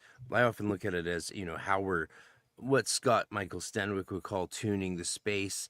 I like to think of it as sort of setting the parameters, almost like, because, I'm always relying on my nous, my higher consciousness, my holy daimon to guide me through communicating and knowing and learning from spirits and spirit and God.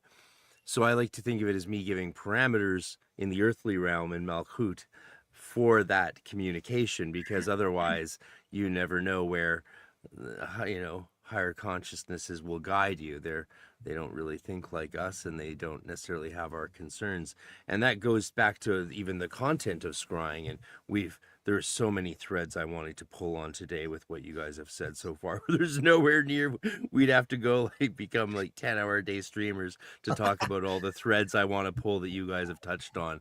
But one of them in particular is, with the diary writing and the recording of these things, often these communications within parameters, whether they stay within the parameters or break the parameters, that's one of the reasons for parameters to see when they're broken, which brings in the whole testing spirits. Someone, a friend in the chat, Occultology, said that the spirits never fail his test. I don't know what to think about that. I would be concerned about that, but we don't have time to get into it. Yeah, we don't really have time to get into it, but we can definitely talk about it in the future. Maybe we'll talk about it at the end. But when they break those parameters, it's interesting. And then recording it down. Every time I sit down and go through my old diaries, especially my training diaries from the 90s, but also my early adept diaries from the 2000s. It's crazy how many things I see there where I'm like, yeah, this doesn't mean anything to me now, but that's what it was. And then I look at it, I'm like, holy shit. Oh my God, I can't believe that this was staring me in the face way back when. The first time as an adept, before I shut down Temple Tahuti, me and my protege, we both set up our big our order's Enochian table. We had a holy table for the order that happened to be sent to us in Vancouver for, I don't know, I think it was political reasons, honestly, unfortunately, that it was sent up to us to piss off another temple. We the first and only time we did a big Enochian operation and summoned Ave, and we looked really deep, farther into our lives to see what would happen. And there was a lot of grim stuff, but we wrote it down, and it was painful to look back. It's always painful to look back on that entry and to see how much of it actually came true, even the stuff that I thought was silly. A lot of it didn't play out exactly as you'd think, but you can see the influences that could have played out if you had made different choices. It's just such an important aspect of the process of parameters anyway. I'm rambling now. Anyway. Yeah. Well, one thing that I wanted to say too about the elemental distribution is actually that corresponds to the macrocosmic elemental disposition of the neophyte temple of the Golden Dawn, right? Water's not in the west. In the macrocosmic elements, water's in the north with the Stolastes. And then you've got fire in the south with the Daluchos. You've got the Hierophant in the east with the air. And you've got the Hyraeus who stands in the black of Malkuth, earth of earth. And that has to do actually with we circumambulate, particularly when we open the temple as well, and we want to rise the light. And where do we start? We start from the northeast. Why? Because on a chart, on an astrological chart, that's technically just below the ascendant. And so as we circumambulate, the sun is rising. And now to correspond that to sort of like a cosmogonical cycle, those are the waters of creation. That's why water is in the north in the macrocosmic disposition of a Golden Dawn temple, because you're always beginning in the waters of creation, right? And as Iamblichus said, all true theurgy is a recreation or a reenactment of the cosmogony, the cosmogenesis. So I work with both of those strictly on a Golden Dawn basis too, but both of those, the kind of water and earth swapped, and then you have the microcosmic elements, which are on the altar, right? And that's okay. Water's in the west, earth's in the north. Well, that's really interesting. So then that's pointing us, appropriately enough towards a elemental but macrocosmic kind of framework that we're working within. That the same level as the signs of the zodiac, at least. So that's that's very appropriate, actually. Well, that was That was a fantastic presentation. I love your delivery, man. Just in general, you gotta really. It's just pleasant to listen to you. But Thank you.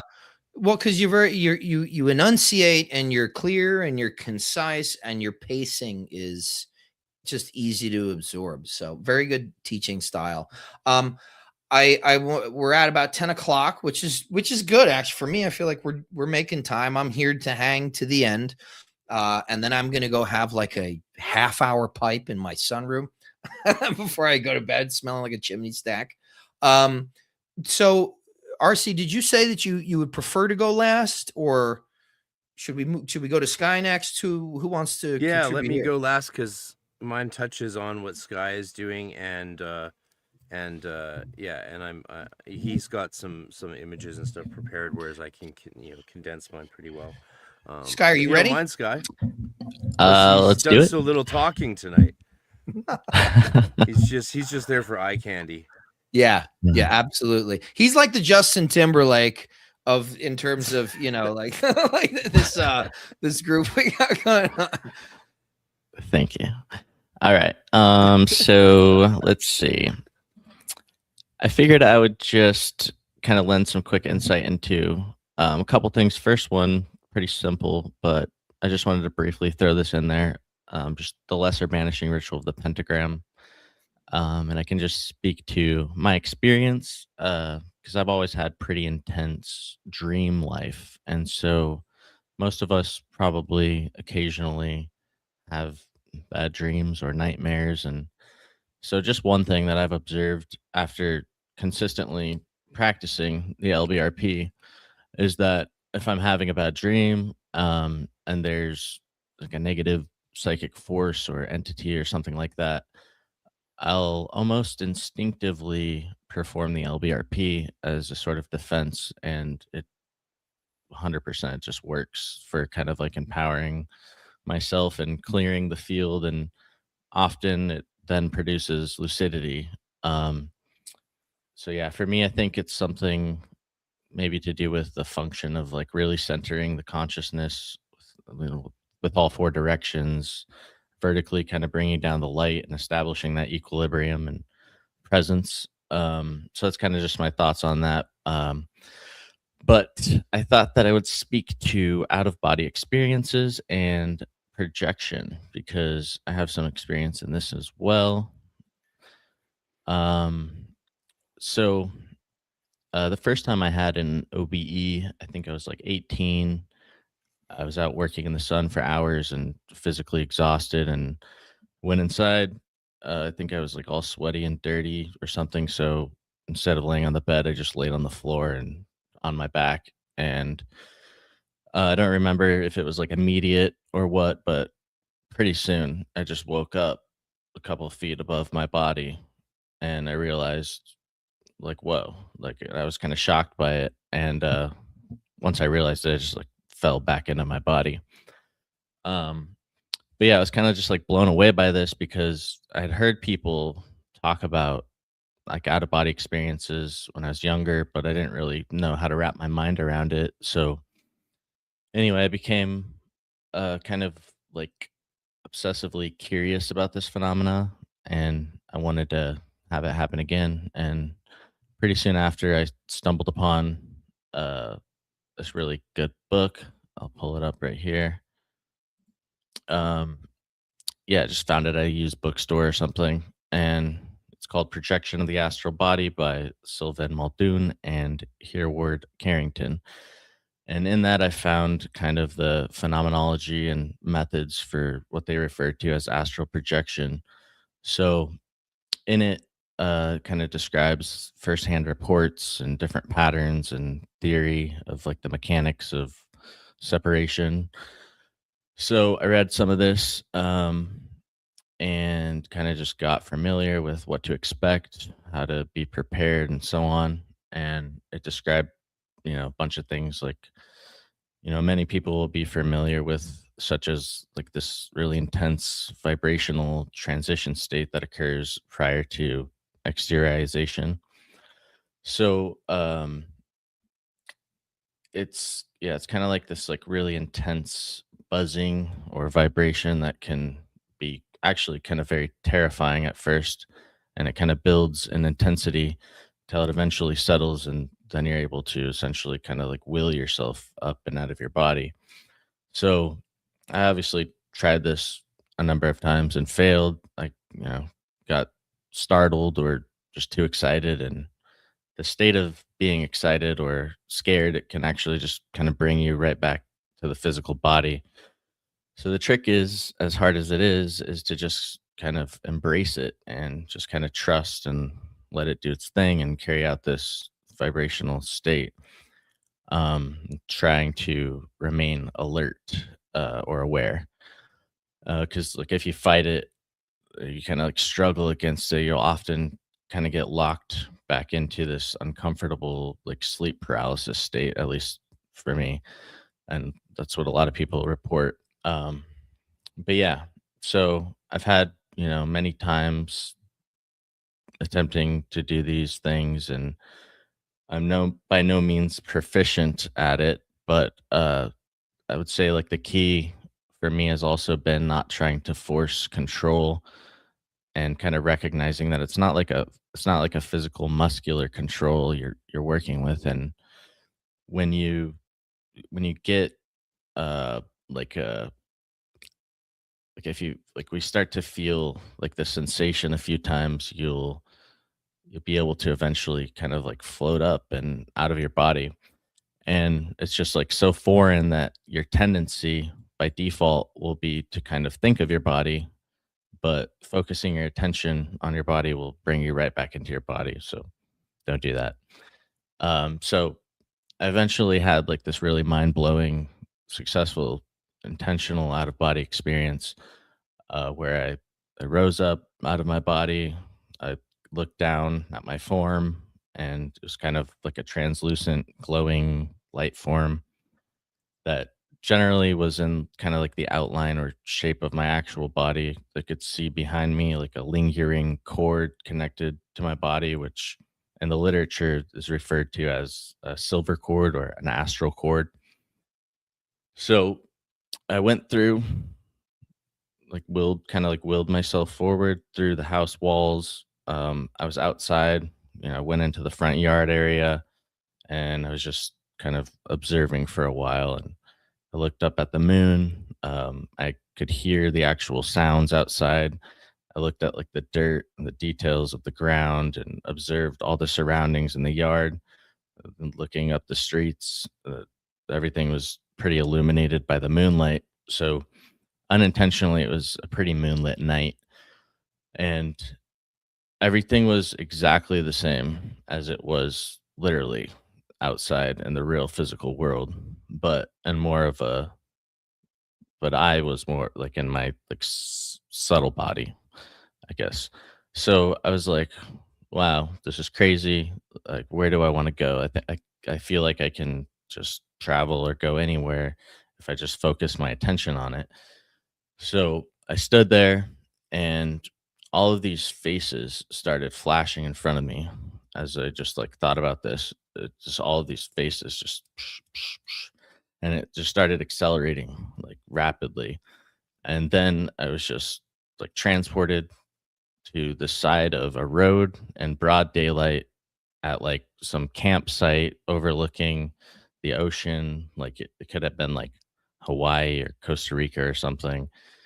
So I was just looking around and observing the people, just doing their regular things. There was parked cars and tents set up, and I looked over at this couple, and they're kind of like hippie vibe. They were like making food, and they had like lounge chairs, and they were under a canopy.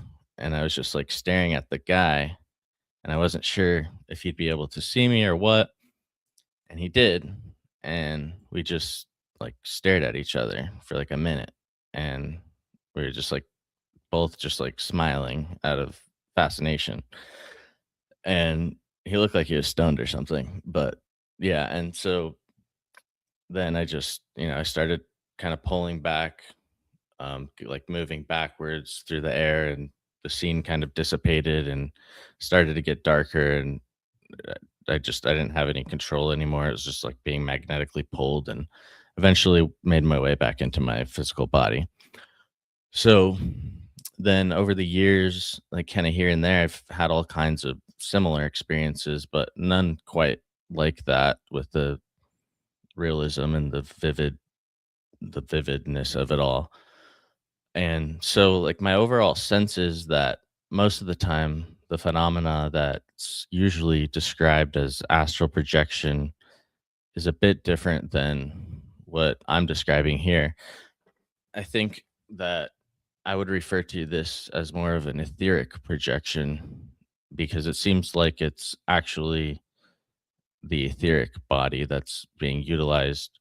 Because I've also had many astral projection experiences, but the differences are that, at least in my experience, I tend to notice the environment is actually altered or different, and different than like the actual real world environment. Or often I'll just be like traveling in outer space, like through an asteroid belt, or just like deep into the earth, or through like abstract symbolic imagery.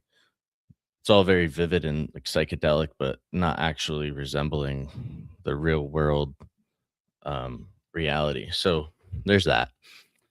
But aside from that, astral projection, in my experience, it always does contain that intense vibrational state that precedes it. And a few other things that I've noticed that are very important are, at least for me, I've noticed hydration and like dietary considerations and breath. Like if I'm dehydrated, I tend to have pretty negative experiences. I get stuck in sleep paralysis. Kind of like I wake up in my body, I'm not able to move or wake up. Um, if I eat too heavily, I can, kind of having like active body digestive activity, it tends to sort of like anchor me in my body more and prevent that separation state from occurring. And another thing I've noticed is if I'm in an astral projection state, there's still often this background awareness of my physical body. I can sense like my surroundings, and I could sense my breathing.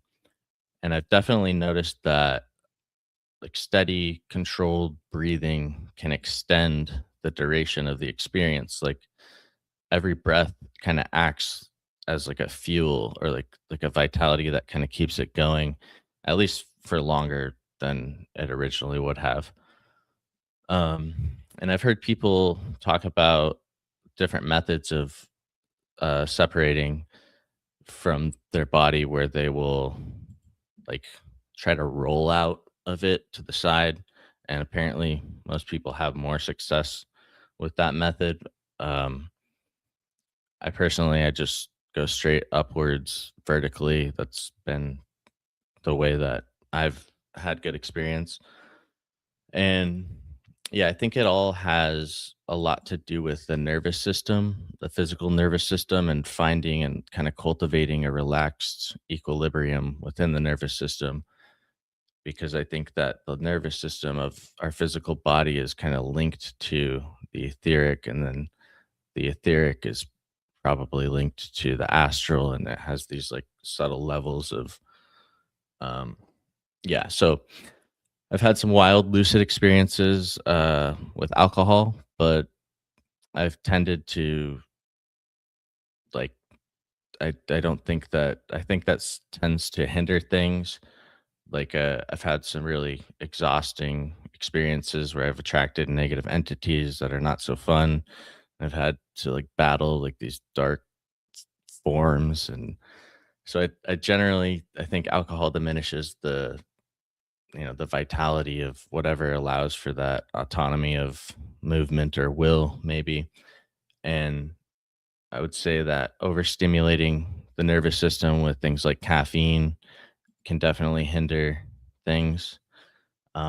Nicotine, though, I personally have actually found to be very complimentary for kind of putting me in that relaxed yet aware state, but that might vary from person to person. And I'd say that you should probably practice with not becoming dependent on any substances to assist you, if you really want to develop the skill effectively. And then obviously just, having like a quiet, comfortable environment. I think if you're going to be practicing it with any sincerity, you want to have like a reliable, disciplined, like sleep schedule, and which has always been personally kind of my biggest challenge, just the lack of discipline and consistency and sleep schedule and diet and all that stuff and stimulants. Or smoking weed definitely personally hinders things for me in regards to relaxation and sleep or dream or astral work. But yeah, so I think that that's like a little bit of my thoughts. I still have a lot of questions with all of that stuff, but um because I'm not able to just do it with any proficiency or reliable consistency. Um, but probably due to just like the lack of discipline with those things that I mentioned. But hopefully, maybe this offers some inspiration. I know that a lot of people struggle with sleep paralysis, and I've heard a lot of people talk about sleep paralysis and the struggles that they have, and describing all sorts of terrible things. And for me, this has like been the way out. And so yeah, I think that you'll find that these subjects, like when you read about them, they're spoken about in different ways by different authors, and usually using terminology of astral projection. But I think I would personally distinguish one as more of etheric projection versus the other as astral projection. And so this book that I mentioned by Muldoon and Carrington here, it really helped me. But of course, I think Steiner has some good stuff, but he can be like a little heady. And Dion Fortune, of course. And actually, after being inspired by Egg here, I read a work by Dion Fortune called The Secrets of Dr. Taverner, which is phenomenal.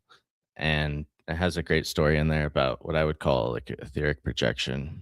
And yeah, it's her fiction, and Dion Fortune's fiction is pretty much based on truth, just kind of encoded in fiction. And Dr. Taverner in there is the fictionalized character of the real life Theodore Moriarty, I think his name was, who was like a Irish theosophical occult metaphysician and Dion Fortune's first magical mentor. And so there's like really little documentation of him, but you can kind of get a sense of him by reading that book. So I highly recommend that for anybody that's interested in any of this stuff. I guess he led like an occult lodge in London in like the early 1900s. And in the book, he's like an occult healer who investigates psychic disturbances, diagnoses stuff like wandering souls and magical attacks, like etheric vampirism. It's fucking awesome. So if you're into any of that stuff, but yeah, that's just kind of like my little tidbit and my contribution here. So that's all I got. Awesome. Thank you, dude. I mean, great presentation. There's certainly a lot of stuff there. Again, I think one of the main things that's I'm glad that somebody asked why in the presentation I gave. Somebody asked why I put astral in quotations, because this again is the source of trouble in terms of the semantics, the usage of the term. When you're talking about the astral body, you're not talking about the astral realm anymore. It's again, they're using the older version of that, right? The astral body was the luminous body. So you're actually onto something there.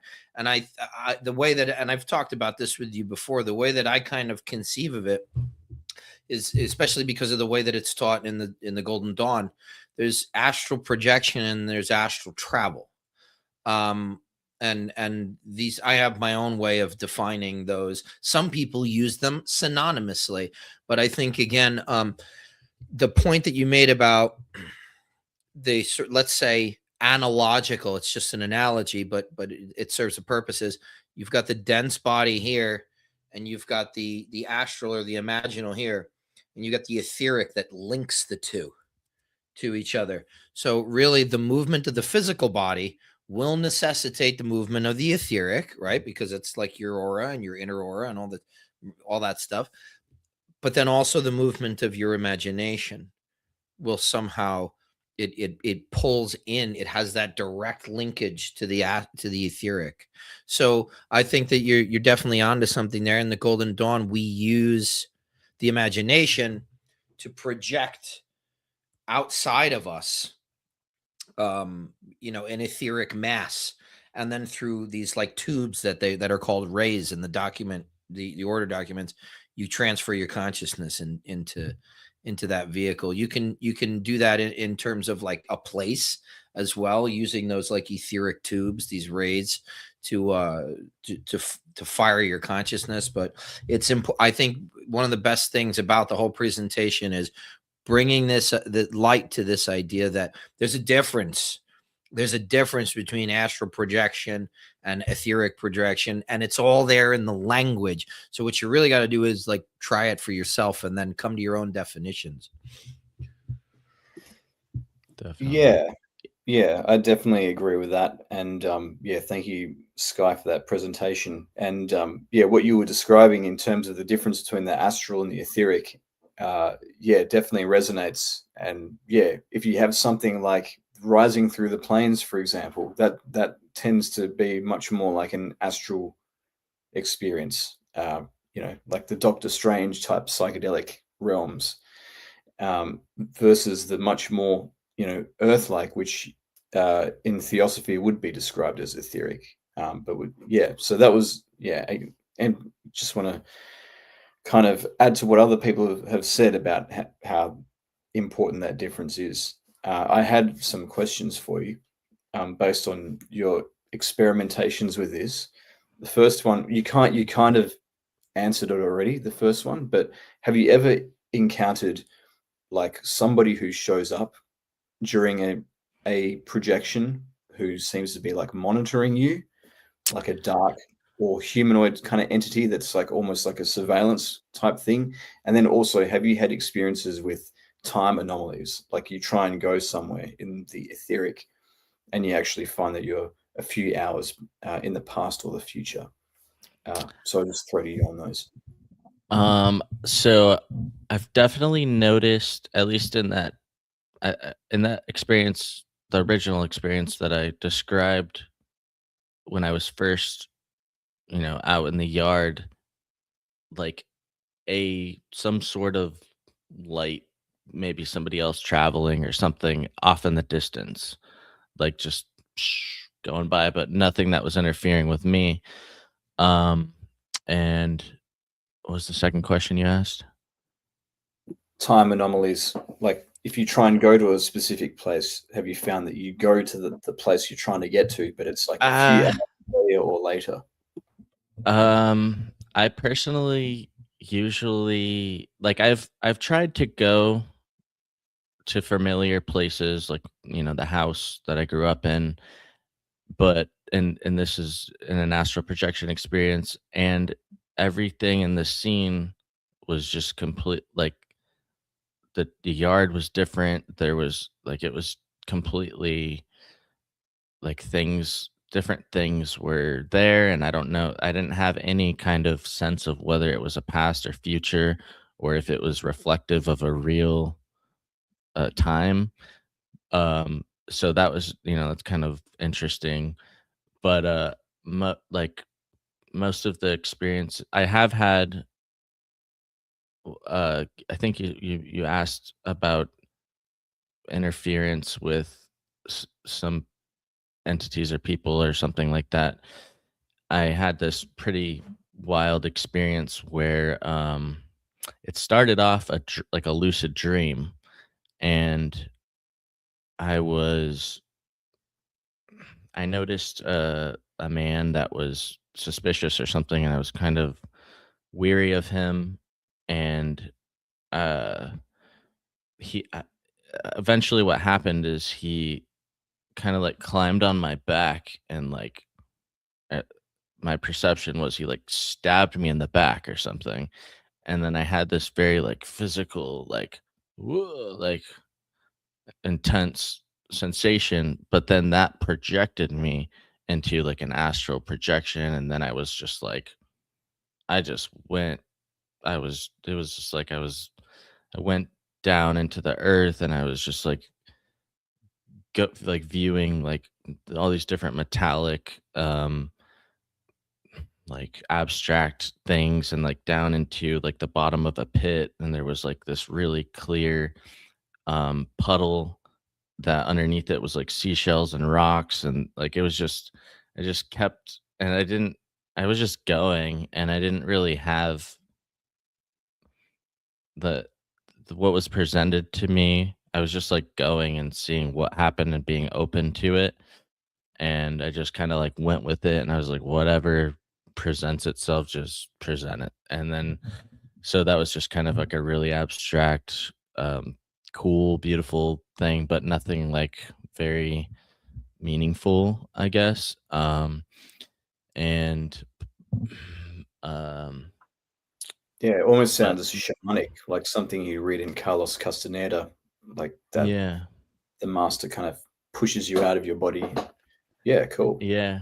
And then I've had, I've gone, and I've thought that I was out and I was in my actual environment, and then started to notice, oh, this is kind of different. Things are different. I'll just go and float up into space or something. And then, floating above my landscape and just observing, and more exploratory stuff, but never like really had too much success being able to intentionally will or go to somewhere specific or do something with like really good success. So yeah. I love that there's a new book for me to read that you find useful. I always like getting qualified recommendations of astral travel books, because I mean, there was a book out in the 90s. I don't know if either any of you guys caught it, but I drove like 2 hours out of town to the only bookstore that carried it just to get a copy, and it was the next level. It was teleportation. And it was basically, they were basically Oh, describing astral travel stuff. I know I would like to actually look that book up and see if you can still find a copy on Abe or something like that. But basically, they're trying to get you to do a snap travel, astral travel to a different place, but they're like, oh, but you're really, really there. And it's like, well, that does sound like etheric projection. I always heard of it described as mental projection, astral projection, and etheric projection. This is the three categories that I was commonly referred to in the 90s.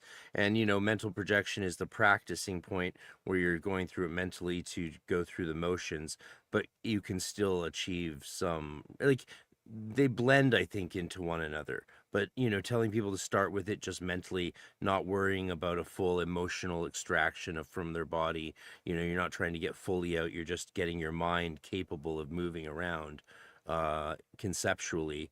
And then eventually your astral fluid, your emotional and body, your astral body gets pulled out with that, I think, is the idea.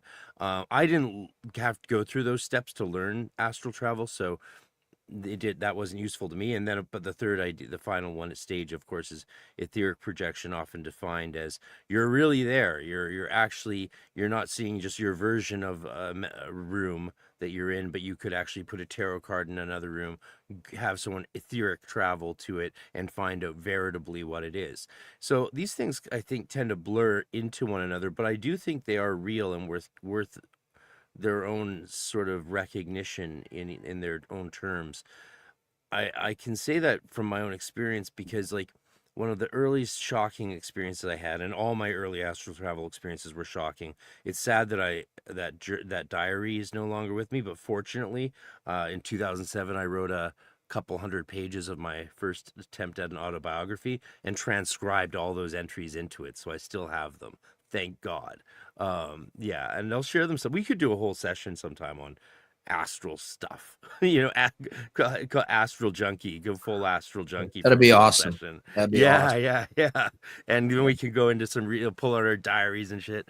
Maybe look at some experiences that we forgot we even had. But here's one early experience. So one of the first experiences in my main book that helped me succeed finally was Gavin and Yvonne Frost's book, Astral Travel. And I think they took a lot from the Gateway stuff. They also took a lot from Theosophy. They talk about the here and now, so versus the higher planes or the astral planes. So the etheric replica of our physical world. They talk about sex in the astral plane too. That was fun. Probably I have helped a me. story about that we could Yeah. talk about eventually. Well, you just like go merge with the spirit, just like, do the, and it works. Holy shit, does it work? It's probably the reason I didn't even feel the slightest twinge at not having a girlfriend in grade 9 or 10 or whatever. But I had one early astral travel experience. I decided to leave the higher plane I was in, and I shot down to my school, or I was pulled to my school. I can't remember what it was. I might have been pulled there. I have to look at that entry again. But I was pulled to my Waldorf school into the grade 9 classroom. And then all of a sudden through the wall walked one of my classmates, a girl I'd known since kindergarten. And I saw her there, and I was like, "What are you doing there?" And she's like, "I don't know.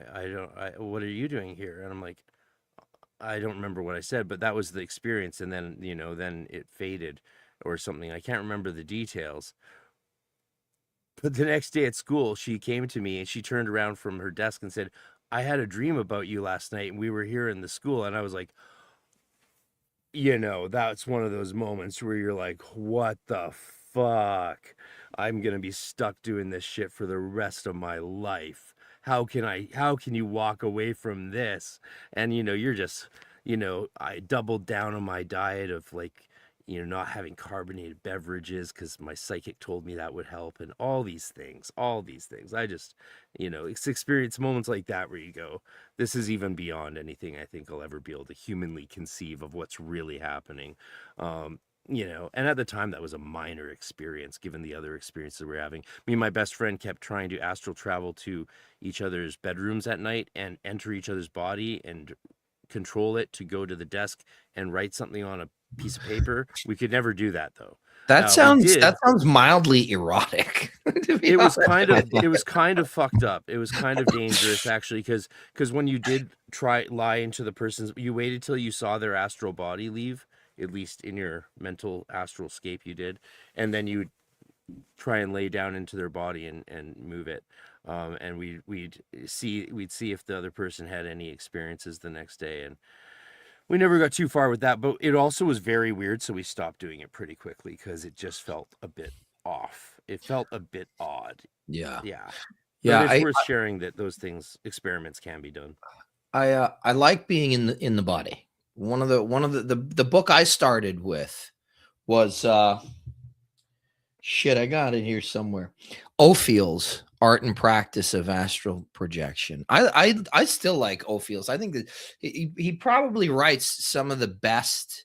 He's long dead now, but these books came out in like the 60s, 70s, maybe the 80s.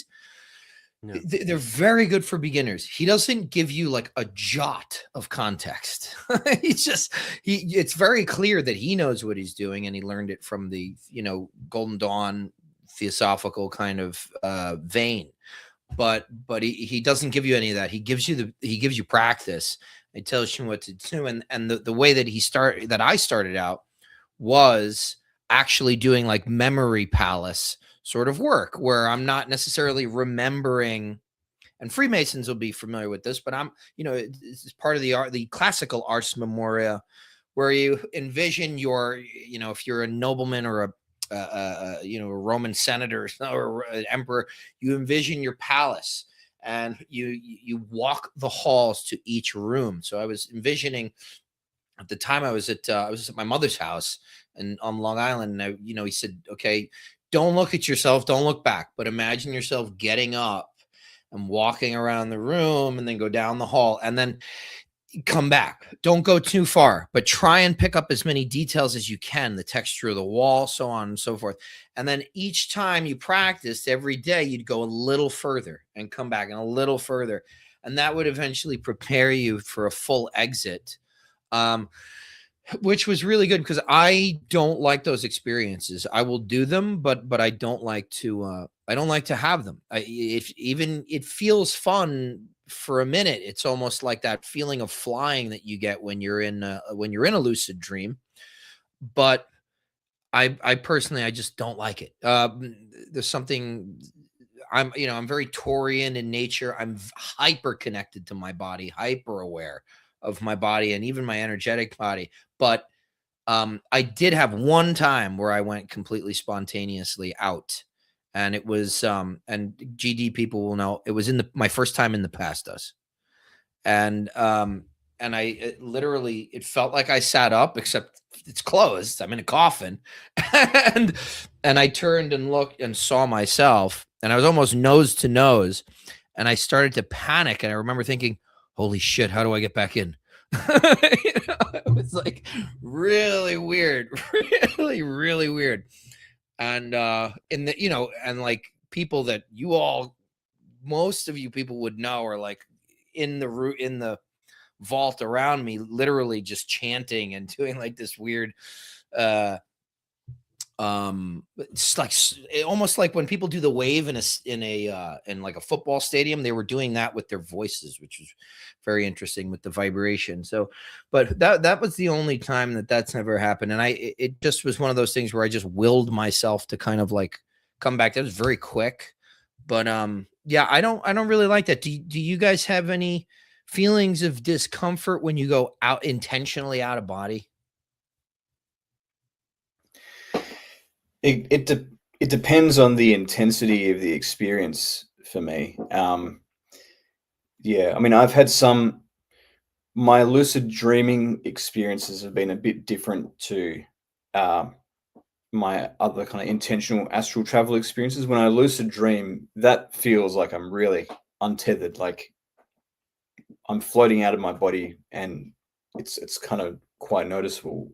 Whereas like when I've done, well, what Sky would call etheric body projection experiments, it feels like I'm kind of still aware of my physical body as well as this other thing, which is a bit weird. Almost like when you're playing a video game, you're aware of your physical body, maybe less aware, but then there's also this avatar that you're controlling as well. At least that's been my experience. I don't know about other people. But yeah. Yeah, I would say like the most terrifying or like hard to deal with aspect for me is the initial transition state. There's sometimes it's like you hear like all these voices or sounds that are like really intense, and you swear that you're hearing people talking, and it kind of just throws your consciousness off. And or sometimes you have that feeling that there's like an entity there that's like a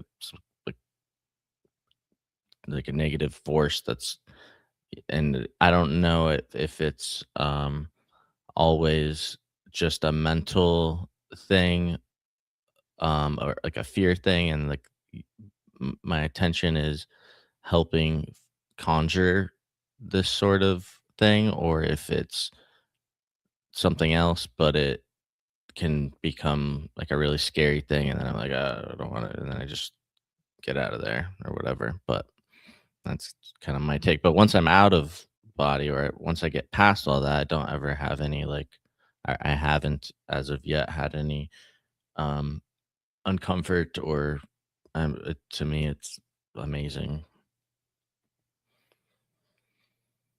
I think this is Richard, but he's asking any connection between astral projection / travel and alchemy. What do you guys think? Well, Travel and alchemy. You go on. I mean, Yeah. if you consider things like rising in the plains to be a form of astral projection, which I think it's fair to say it kind of is, but it's very theurgic, right? So that would have to do with spiritual alchemy for sure, and theurgy and transformation. But alchemy is such a ambiguous term in our world. It sort of, does it have to do with alchemy? I think definitely it has to do with like the balancing of the elements of your body, the balancing of mercury, sulfur, and salt. We've been talking nonstop about equilibrium. Here's an alchemical thing with entheogens. Someone asked, what about the effects of the devil's lettuce on all of this? Well, I've only tried that once, and I was during a Enochian ether working with Lon Milo in Vancouver. Shout out Lon, we love you. And the guys outside invited me to partake with them, and I was like, I've never done this before, so let's do it as an experiment. I saw it as an entheogenic experiment, and so I joined Chris Bennett, the psychedelic author of great fame. Shout out Liber 420. If you don't have Liber 420, that book is phenomenal. It's a history. It goes through Freemasonry, Knights Templars, Rosicrucianism, and it publishes all the accounts of entheogen use that have never been published before that he found. It's 777 pages long. Great book. And it's a work of journalism more than academia, of course. It's more like, hey guys, why aren't you addressing any of this? Let's talk about it. He doesn't see himself as an academic, but just as sort of a researcher and journalist, and he is a great one at that for the psychedelic realms. So the experience I had with entheogens on doing this work, the shocking difference was it actually just seemed to make it harder because it made it harder for me to focus. It sort of reminded me like what Rudolf Steiner had suggested about alcohol in astral travel, that it weakens the mental body, which makes sense to me because that means that the astral layer of the astral body is being more controlled by your emotional or layer of the aura, if you want to think in these terms. And that makes perfect sense, right? Your mind is less in control of the astral body. It's more running on your emotions, which, as we all know, we don't have much control of if the mind is disconnected from them. So my experience was it made it harder to stay focused during the operation and going through this tunnel. And I was going through tunnels in the aether. And then when I arrived in Tex, I did my operation there, but also a bunch of images like a unicorn and a dragon and shit that never appears to me really in astral vision experiences appeared. And then afterwards, other people in the hall doing the operation said, this is what I saw. And I saw those images, the dragon, the unicorn, these things that were intrusive, they came from the same directions those people were sitting. So my focus was less. So I think I was able to pick up more on what other people were thinking or seeing or imagining. And it made it just harder to focus on the operation. It just limited my focus and concentration. I was like, and it pointed out to me how crucial in these practices often our focus is. It really comes back to what Tomberg says about the first arcanum. The key to the magician is concentration without effort, and I think that really is the key. So great presentation, Sky. Yeah, I think also because of the situation of modern life and the fact that we have all these incredible stresses that drive us from meeting to appointment to so on and so forth. We feel like we need a break, like a release, because that's what that stuff is. Alcohol, drug usage, a lot of times it's a form of escapism. Sure. Is there curiosity? Sure. Can there be meaningful events? Absolutely. But at the end of the day, it's novelty. And one of the ways that it does this is by taking that, sort of conglomeration, this mass of ideas of self and this way of perceiving the world and sort of shifting it. And one of the consequences is that, it pulls apart the holistic nature of everything, the personal ruach, and that is ultimately something that we're trying to do in something like the Golden Dawn, but we're doing it with intentionality, with guardrails, and gradually over time, rather than as a form of kind of like escapism. So I definitely agree with you on that theoretically. Theoretically, I admittedly, because I will never get high or drunk and do any of this stuff. Is that would be a complete desacralization of it for me. It would be a complete profanation of these rites, and I don't need any of that shit. You know what I'm saying? Like I'm kind of like Sky in some of these departments where it's always come easier for me. So maybe I speak from a little bit of a privileged situation, but at the end of the day, I'm not sure that anybody needs to be doing that stuff to participate in ritual. And just for everybody watching this, my beliefs are not. They're my own. They're not necessarily. I do not speak for the other three gentlemen here. Yeah, no, that's good. I'm sure everyone knows that. So did I change my form? Someone asked when I went through the tunnel. Well, when I'm doing these things, I am me. So I'm not imagining myself doing something. I'm not seeing myself from a third party perspective. I am myself. So I'm not seeing my own form. I'm just traveling as a dot of consciousness through whatever I'm going. Now to caveat that, what I'm going to do my short little presentation before we wrap up, there is a time when I do see myself as changing form, and that's what I'll talk about with my little segment now on Tattvas. I think we'll just move into that because we're coming to the end game here, and people were saying earlier Ike looks tired, and Ike is a champion. As much as Eleftheria gets up at 7 a.m. to do this, Ike has to stay up late because he's on the East Coast, whereas me and Sky here, we're sitting pretty. It's only 7:45 p.m. for us on the West Coast. Though BC, Canada, we're not going to have daylight savings anymore, so that's going to be all wonky next year. We'll be out of sync with Seattle, which is ridiculous. Different time zone from a city 2 hours south of you, crazy. Don't Yeah. don't rush on my account though, because I'm here already. I just had a very late meal. Yeah. Yeah, so I just wanted to answer that question thoughtfully because I do appreciate that question. So I don't change form when I go through a tunnel. I'm just me. Usually, I'm just me unless I'm doing something to be slightly different, modifying my astral form, which I'll talk about now. And was there another question there? I missed. Yeah. I mean,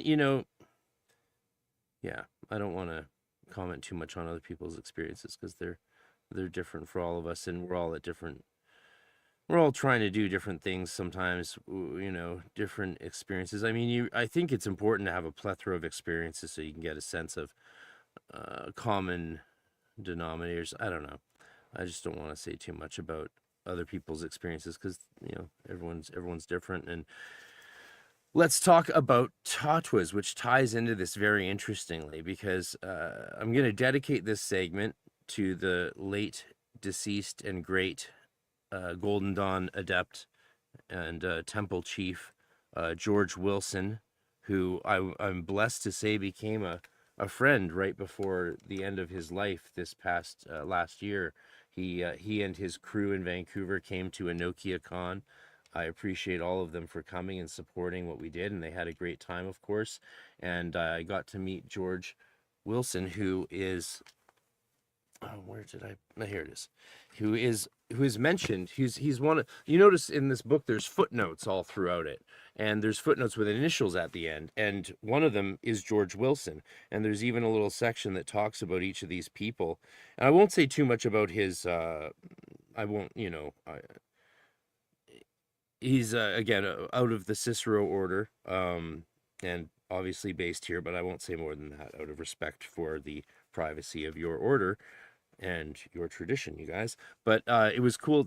Many of there's old members from Temple Tahuti who are connected with them, and I got to go for Halloween to a Halloween party with, again, invited by a member of your order, and George Wilson came out from where he lives outside of Vancouver and came, I think, largely to hang with me, actually. So that was very flattering. I have some cool photos. I posted some on my Instagram. Go to Hermetic Podcast Instagram, all that jazz. And I just want to dedicate this to him because we talked all night. We had a little a little dram, and enjoyed some other puka hats, some magic mushrooms, and taught Golden Dawn color magic for about 7 hours straight, and crashed on sofas like we were in high school. It was pretty cool to get to have that experience with this legend of our tradition. And his son recently, when he passed, posted a photo of him and his wife from when they were in the movie Easy Rider together. So George Wilson was a freaking legend, like hippie actor dude from the days of Easy Rider all the way up to having this amazing magical career, and to, you know, being a major contributor to this book. And so we talked Golden Dawn color magic most of the night. We talked about everything we could possibly think to talk about. But one of the most interesting parts of the conversation was when I asked him if he thought that Mathers and Westcott would still include Tattvas if they were alive today, given how much more we know about the Western mysteries. Would they still include those Eastern mysteries? And he said no, he agreed with me. He thought that no, they probably wouldn't. Then he went further than I would go to say that he never thought that they were that great and weren't that worthwhile having and stuff like that. And just, he wasn't a big fan of Tattvas. That's fine. You know, he felt the way of Tattvas about the way I felt about geomancy for a long time. So you can read about George Wilson in this book. There's a little few sentences about him. I can't find it right now. But George, if you're listening, and I know you are, this little segment's for you, brother. So I gave him my sales pitch on Tattvas. I'm selling Tattvas to a great legend of the Cicero order and of the Golden Dawn tradition. And I told him this is what I told him was my argument why I think, while they might not be included in the tradition today if Mathers and Westcott were around and saw the other options, I do love them, and I do think they present something uniquely powerful to the Golden Dawn tradition. And that's because they are these shapes. Sky has this book, which is great. You can hold that up if you want. Again, Sky, which, you know, so let's talk about the earth. They're the 5 elements: earth, water, air, you know, spirit, akasha in the center. The earth one is an orange square. So what I told George that I liked about Tattvas is that it's the only technique we use in which we're starting with a physiological function of the body. So you stare at this orange square with a white background. Sometimes you have the flashing color in the background, but Westcott pointed out that that's not very ideal. And Westcott also made very clear the dimensions and proportions of the cards and the white background you should have. Yeats didn't follow them, if you've seen Yeats's Tattvas. So, you know, whatever, if you're, depending on how good you focus. Some people make massive ones, and that makes sense if you're, you know, starting out. But either way, you're starting by focusing on this orange square until your eyes get a little bit tired, and then you close your eyes, or you move your eyes to the white wall beside it, and you'll see your retina is automatically flipping the color to a purple, to a violet, because that's how colors work in our eyes. And you're not vibrating any divine names. And we're talking about the Golden Dawn version of this technique, and I'm specifically going to talk about the way I was taught to do them, also influenced by the flying rules, because that's what led me to love them so much and become such a fanatic about them. In our order's curriculum, it was said that it's one of the few techniques most adepts underestimate, and they're to their own detriment. And so as a young magician, I was like, well, then I'll take it all the way and see where it goes. Now, I certainly haven't taken it all the way 30 years later, but I'm working on it still. And I've done a lot with Tattvas, and I love them. So you're flipping this color in your retina. You close your eyes, the yellow becomes purple, and you turn it, you see it expand into a doorway, like with path working or with some scrying techniques. And then you don't even vibrate any divine names. You're not doing anything. You're just allowing this natural color transformation caused by a physiological function of your body, and then you're stepping into it. You're not designating it as anything. You're just letting the colors and the shape purely be what they are. And the idea is that that alone leads you into the realm of earth. Now, once you're there, you vibrate divine names, the Hebrew ones, and then eventually even Enochian ones in the Golden Dawn tradition, to bring the landscape to life. And I see that as setting the parameters. Now, I do have a theory on what I think is going on. And this is because the divine Hebrew names that we use terminate, unlike many iterations of divine litanies, of names, they terminate with the directional names. Darom, Mizrach, right? So the directional names, which makes me theoretically see it as entering the elemental plane of Malkut. Because otherwise, why would there be directional names if you're going beyond Malkut? Why would there be a directional name used? You wouldn't use one. So by using it, you're setting that parameter of I'm staying in Malkut, I'm participating in the astral direction of this realm, of the planet, of the created universe. I'm not going beyond that. I'm staying sort of down here with the fairies and the elves and the gnomes and the salamanders and the undines and the dryads and the naiads and the puka and the cluricon. Yeah, the list of fairies and spirits goes on. And I won't torture Ike, though it would be fun to. so No, I love it. I just wrote a whole chapter and a book about these little things. Oh, you did?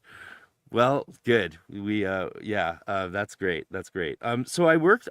Yates carried his Tattvas around with him in his pocket. He'd be sitting down at a turf fire in Western Ireland with some people. Maybe he knew some, maybe he didn't. He'd pull them out, start, chanting the names and have them all have a shared vision experience. Like, he used these things very casually, almost flippantly by our modern standards. But, if you're in the west of Ireland pre-electricity days with a turf fire in the middle of the night with a bunch of old Irish people, that's probably enough ritual alone and on its own, back in those days, with this just a pre-modern, pre-industrialized astral plane around you.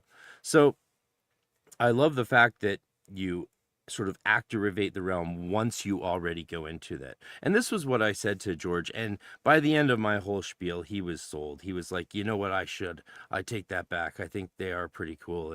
And I'm glad I convinced him that Tattvas were cool before the end of his life. And I hope that I see him in those Tattvic planes again someday. There's other aspects to the Tattvas, the Science of the Breath paper, which wasn't something our order actually just excluded it. The one order I was trained in, we just didn't go there. It's like, yeah, you can go into that as an adept if you want, but the whole breathing thing, I get it. I've practiced it. Didn't resonate with me as much as just straight up the technique I just described.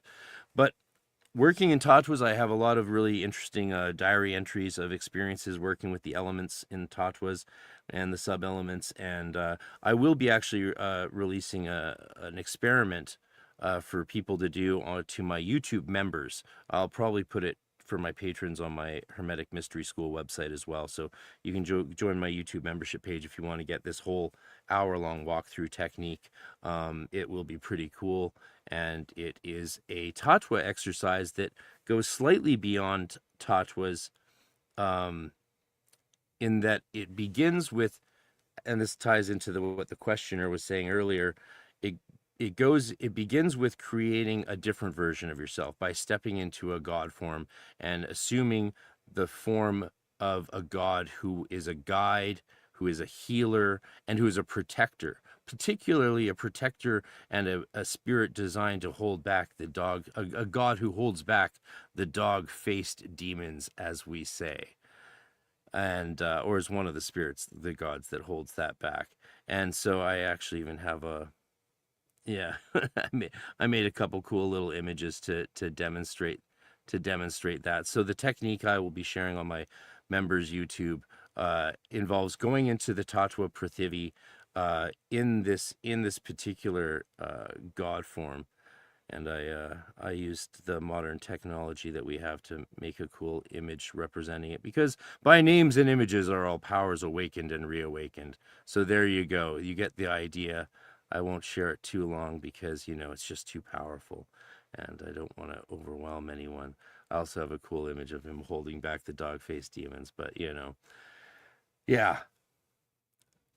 So that's the basics. I've kept it short. Wow, look at that. I did keep it tight. George Wilson, wherever you are in the universe, this one's for you, brother. I love you. Thanks for being a part of my life, even though it was at the end of yours. And I know the magical world owes you a lot for what you kept alive here in the Pacific Northwest and in British Columbia for many years without many people knowing about it. And I hope his work continues. I know his work carries on in all the people whose lives he influenced. And he's a tribute to your order, you guys, who are in the Cicero group. So yeah, I feel very blessed to have gotten to know him a bit. And that's Tattvas. So there's a lot that can be said about Tattvas, of course. And I talk about this stuff on my channel all the time. Ike's just written a chapter about it. If anyone has any thoughts, questions, what do you guys think? What's your read on all of this? Oh no, not the Tattvas, fairies. Can you believe fairies? that? Oh, Can you good. believe that? Oh, you're going right up my alley. I had to write a chapter on fairies, satyrs, all sorts, the elementals. It was great fun. It was great fun. That was you bring up some excellent points, man. I've always found Tattvas to be essential. I use them in independent training with students because early on, exactly what you're saying, it's the best way to train your etheric vision. The vision that eventually, like I teach people, and I wrote about it in the book, how to see the type of it accustoms you to the type of sight and use of your retinas that you will eventually need in order to begin to see auras and begin to see I don't want to say bioluminescence. It's not really what it is, but to cultivate etheric sight, one of the best ways to do that is to do just tattva gazing. You don't even have to scry. Just stare at them for 30 seconds without blinking, and do that a couple of times a day. I used to do it 3 times, but yeah, that was, I feel like everything kind of tied into each other very nicely, So, somebody have any I have questions? a question. I was wondering. I don't remember. I had a conversation with Douglas Gabriel at one point. He's big into Steiner and anthroposophy and all that, but he was the one that pointed this book out to me, and I'm trying to remember if he was talking about this book or the Tattvas, but he was saying they can be dangerous in some ways. And I don't know if you guys have any thoughts or insight into that, or maybe. I mean, all this stuff can be dangerous. So what's his reasoning? I don't know. I don't remember. And I think probably what he's talking about is not so much, right? Because Ram Prasad in that book, Nature's Finer Forces, is not talking about the Tattvas the same way we are. He's talking about them more so, like I was mentioning before, with the Tattvic tides and that kind of stuff. And that does correspond to etheric energies, the Tattvic tides, and knowing how and when to ride them. And again, this etheric component that kind of ebbs and flows, this is what Levy was referring to when he was talking about the astral light. This is what Blavatsky was talking about when she talked about the astral light, and many others, but they all had the same thing to say.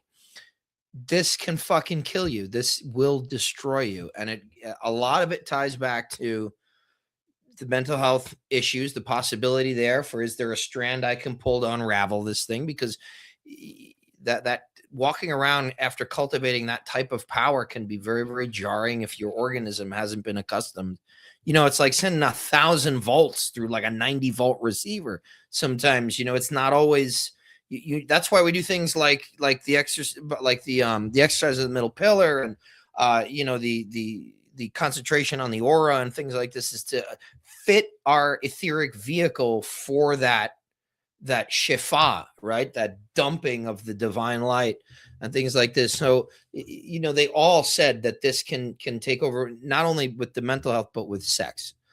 This stuff can turn you into a sex fiend in many, many ways. And if it goes dark, who knows? But I've seen lots of instances of both. I mean, there's been instances of like schizophrenia from why is it? What is the reasoning? Is it just because it's the same energy? Like, why is it a sexual? It's because it's effectively, it is the way that the universe creates, is through this akashic or etheric substrate.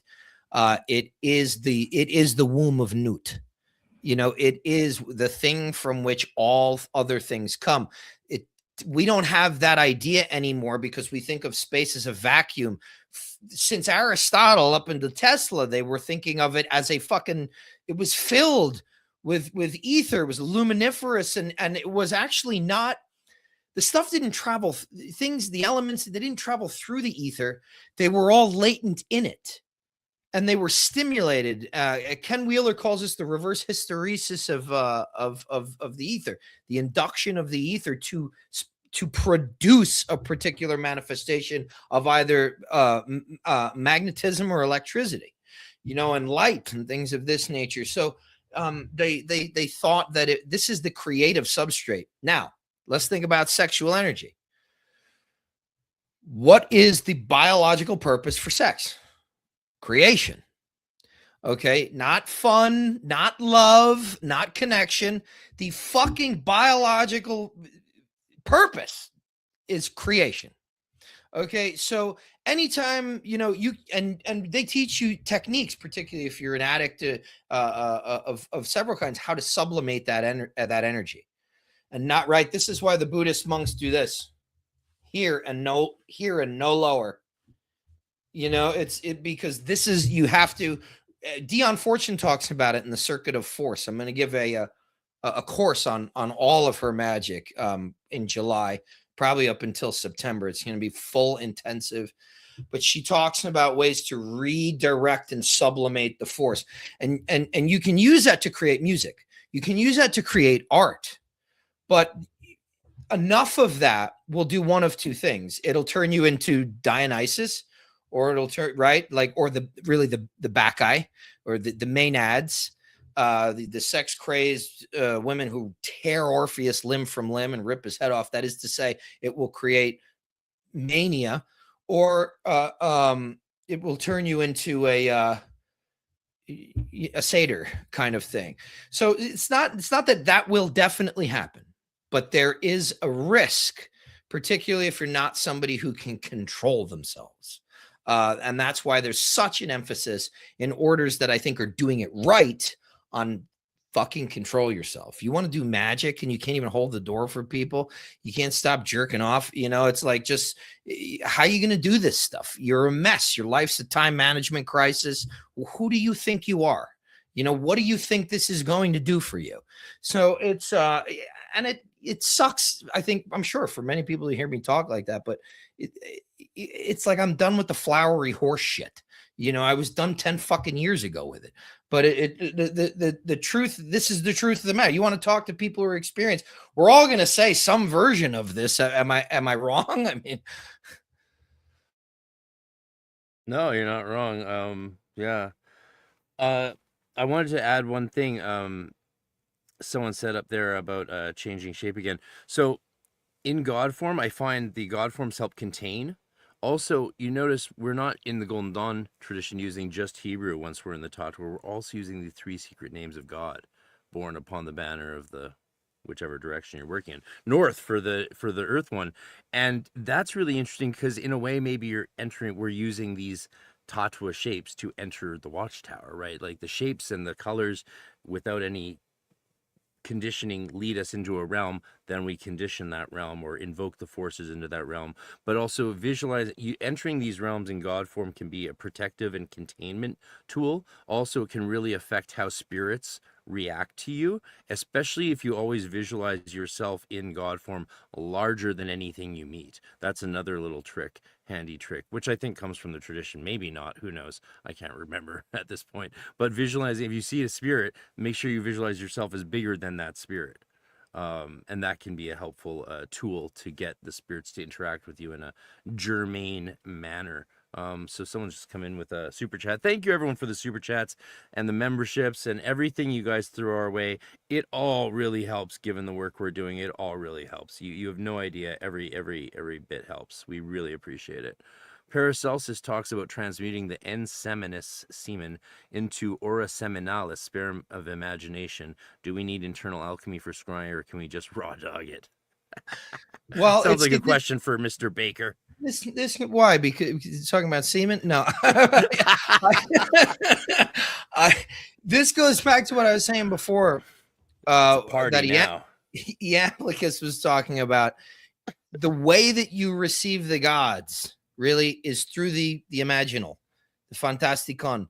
At least one of the ways, probably one of the preliminary ways, and that our ability to receive them, it's like finely calibrating and tuning like a radio dial or something. The really like, and there are ways to do this. There are multiple ways to attack this, but there's really only one thing to be done, and that is to heal, purify, and strengthen the luminous body. So I don't know if you need it or not, but the texts affirm that it will only get truer, better. Darker things will not be able to enter and deceive you because you have more of these etheric defenses. And if anything, that's what alcohol and drugs usually, what they do first and foremost is they literally, like, imagine you have like a castle wall around you. That's your etheric, you really the outermost boundaries of your sphere of sensation, your aura, what we would technically consider your aura. I practice, I teach this stuff. I mean, I've had Sky and Meg in my living room showing them how to see and feel energy and things like this. I've had a lot of success with this and a lot of practice. I've probably seen one at tops 2 people in my life that have a completely enclosed auric field. Most of the time it's splotchy, it's patchy. You can see the outline, but there's not that full egg there. And I don't know if it has to do with what's in the water or what's in the food or what our mental diet, what we're consuming through there, but there are holes here. The issue that I have in actually, maybe I might be the least equipped person to answer this question, because I started Qigong and the Golden Dawn like a week apart. So I didn't realize it. I heard somebody say that Qigong was the fountain of life, the fountain of youth. So I'm like, all right, let me just find a guy to do that with. And it turned out being this little Thai guy. It was very, very intense. And so I started doing that. Qigong comes out of Taoist internal alchemy. It's all working with the luminous body at the end of the day, or at least at the end of the sequence. So I was doing both at the same time. And I didn't even realize it. So I don't know. There might be people that have never done a jot of energy work and are fantastic at scrying.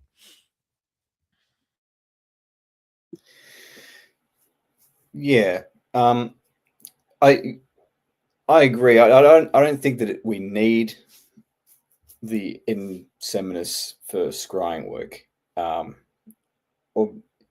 really many spiritual techniques, but it certainly can. I mean, if you're sublimating that creative energy to a higher state, a more spiritual state, then yeah, I mean, of course, that's going to supercharge whatever you're doing. If you do that and then you do magic, it's gonna turbocharge what you're doing. If you're trying to, I don't know, remove something else within you and doing an operation for that, then having that extra energy can be useful, but not necessary. I don't think either. But one area where that internal alchemy can be really good is union with God. Any kind of practice where the objective is raising yourself up and uniting in some sense with God, that process accompanying that can be very useful, because it's a form of attraction, if you think about it, when we're trying to reunite with the divine. But that's probably going a bit off track. But I really enjoyed, Frater, I see your presentation on the Tattvas, and I'm guilty of underestimating the importance of them. However, I will say that they make a fantastic point of concentration for dharana. If anyone's done Raja Yoga before, the stage of meditation where you need to concentrate on a single point, having a nice, simple, elementary shape is really good for building up that skill. So that's another one of the many uses of the Tattvas. But yeah, I think everyone's done some really great presentations today. Thank you. Yeah, thanks, brother. I'll send you the three of you my 45-minute long exercise recording when I finish editing it. It's almost done. It's and then I'll get it posted to every one of my members on my YouTube. Which Nice. I never had any success with Patreon and stuff, but apparently people like my YouTube. So sign up to my YouTube, sign up to everyone's YouTubes, and or wherever they're most active. I put most of my attention to that now because that's what people seem to have wanted from me. Let's wrap up, with a little shout out what we're all up to, what we're all doing. Ike's got a ton of stuff in the works, I know. Yeah. Unless you guys want to drag on a bit longer. I don't mean drag on you. I just feel bad because it's so late for you, and no, you don't I'm don't feel myself. bad for me. Don't feel Friday bad for the 13th. Let's give a shout out to Jacques de Malay and the there you the go. Brothers of the Knights Templar. We should have done that last month on Friday the 13th. Yeah, that's true. We should have brought in but the whole Templar piece. Yeah, Oh well, the let's go Templars for another hour. No, I'm joking. Okay, so we'll go around. I've got 2 courses going on right now. They're on alternating Mondays. The first one just began. The first session was this past Monday, the 9th. It's called Techniques of Greco-Egyptian Theurgy. I did a field immersive excursion on the ground in Upper and Lower Egypt last October with 20 participants, and this is kind of a distillation of all the stuff we did: history, theory, and practice of ancient theurgic or Greco-Egyptian ritual, specifically theurgic. So it has the flavor of higher magic, temple magic, some people call it. I've got another class that's starting this Monday, and I've got a discount if you register before the class. Tomorrow night, 7 p.m. Eastern time. Astrological herbalism for witches, magicians, and alchemists. This is going to be a really awesome course because I just finished writing a book called The Astrological Gardener's Companion. I co-wrote it with my fiance, and so this stuff is all really, really fresh, and it's just going to give you so many different techniques of working with herbs magically. Now, just reach out to me. All these things are recorded, by the way. If you can't make the live sessions, they're shared. You can watch them as many times as you want. The Theurgy course comes with a 90-page workbook that I wrote for that trip. You'll get that, presentation slides, syllabi. And the astrological herbalism class comes with an herbiary of over 30 magical herbs, their uses, correspondences, so on and so forth. So that's what I got going on. Check me out at Arcanum. Got some podcasts coming up, and hopefully these guys keep bringing me back and allowing me to occupy this little tiny quadrant of the screen.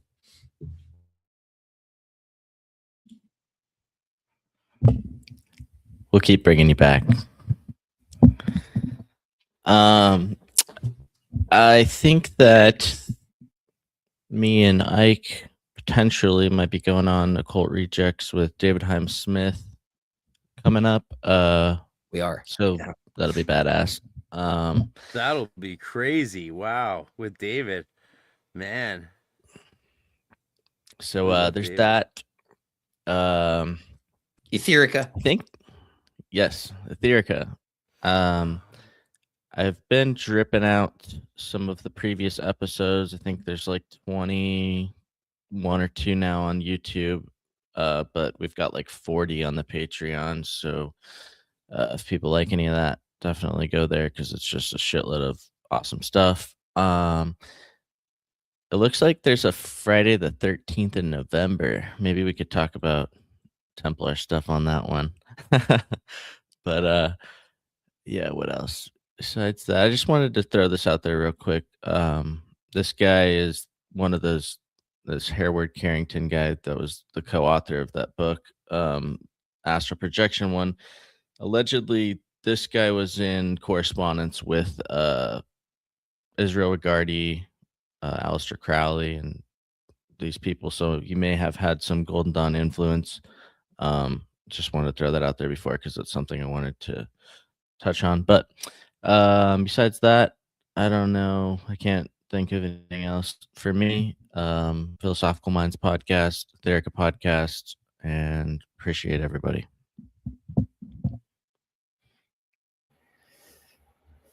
All right. Well, in terms of myself, go to Lifting the Lamp, my YouTube channel.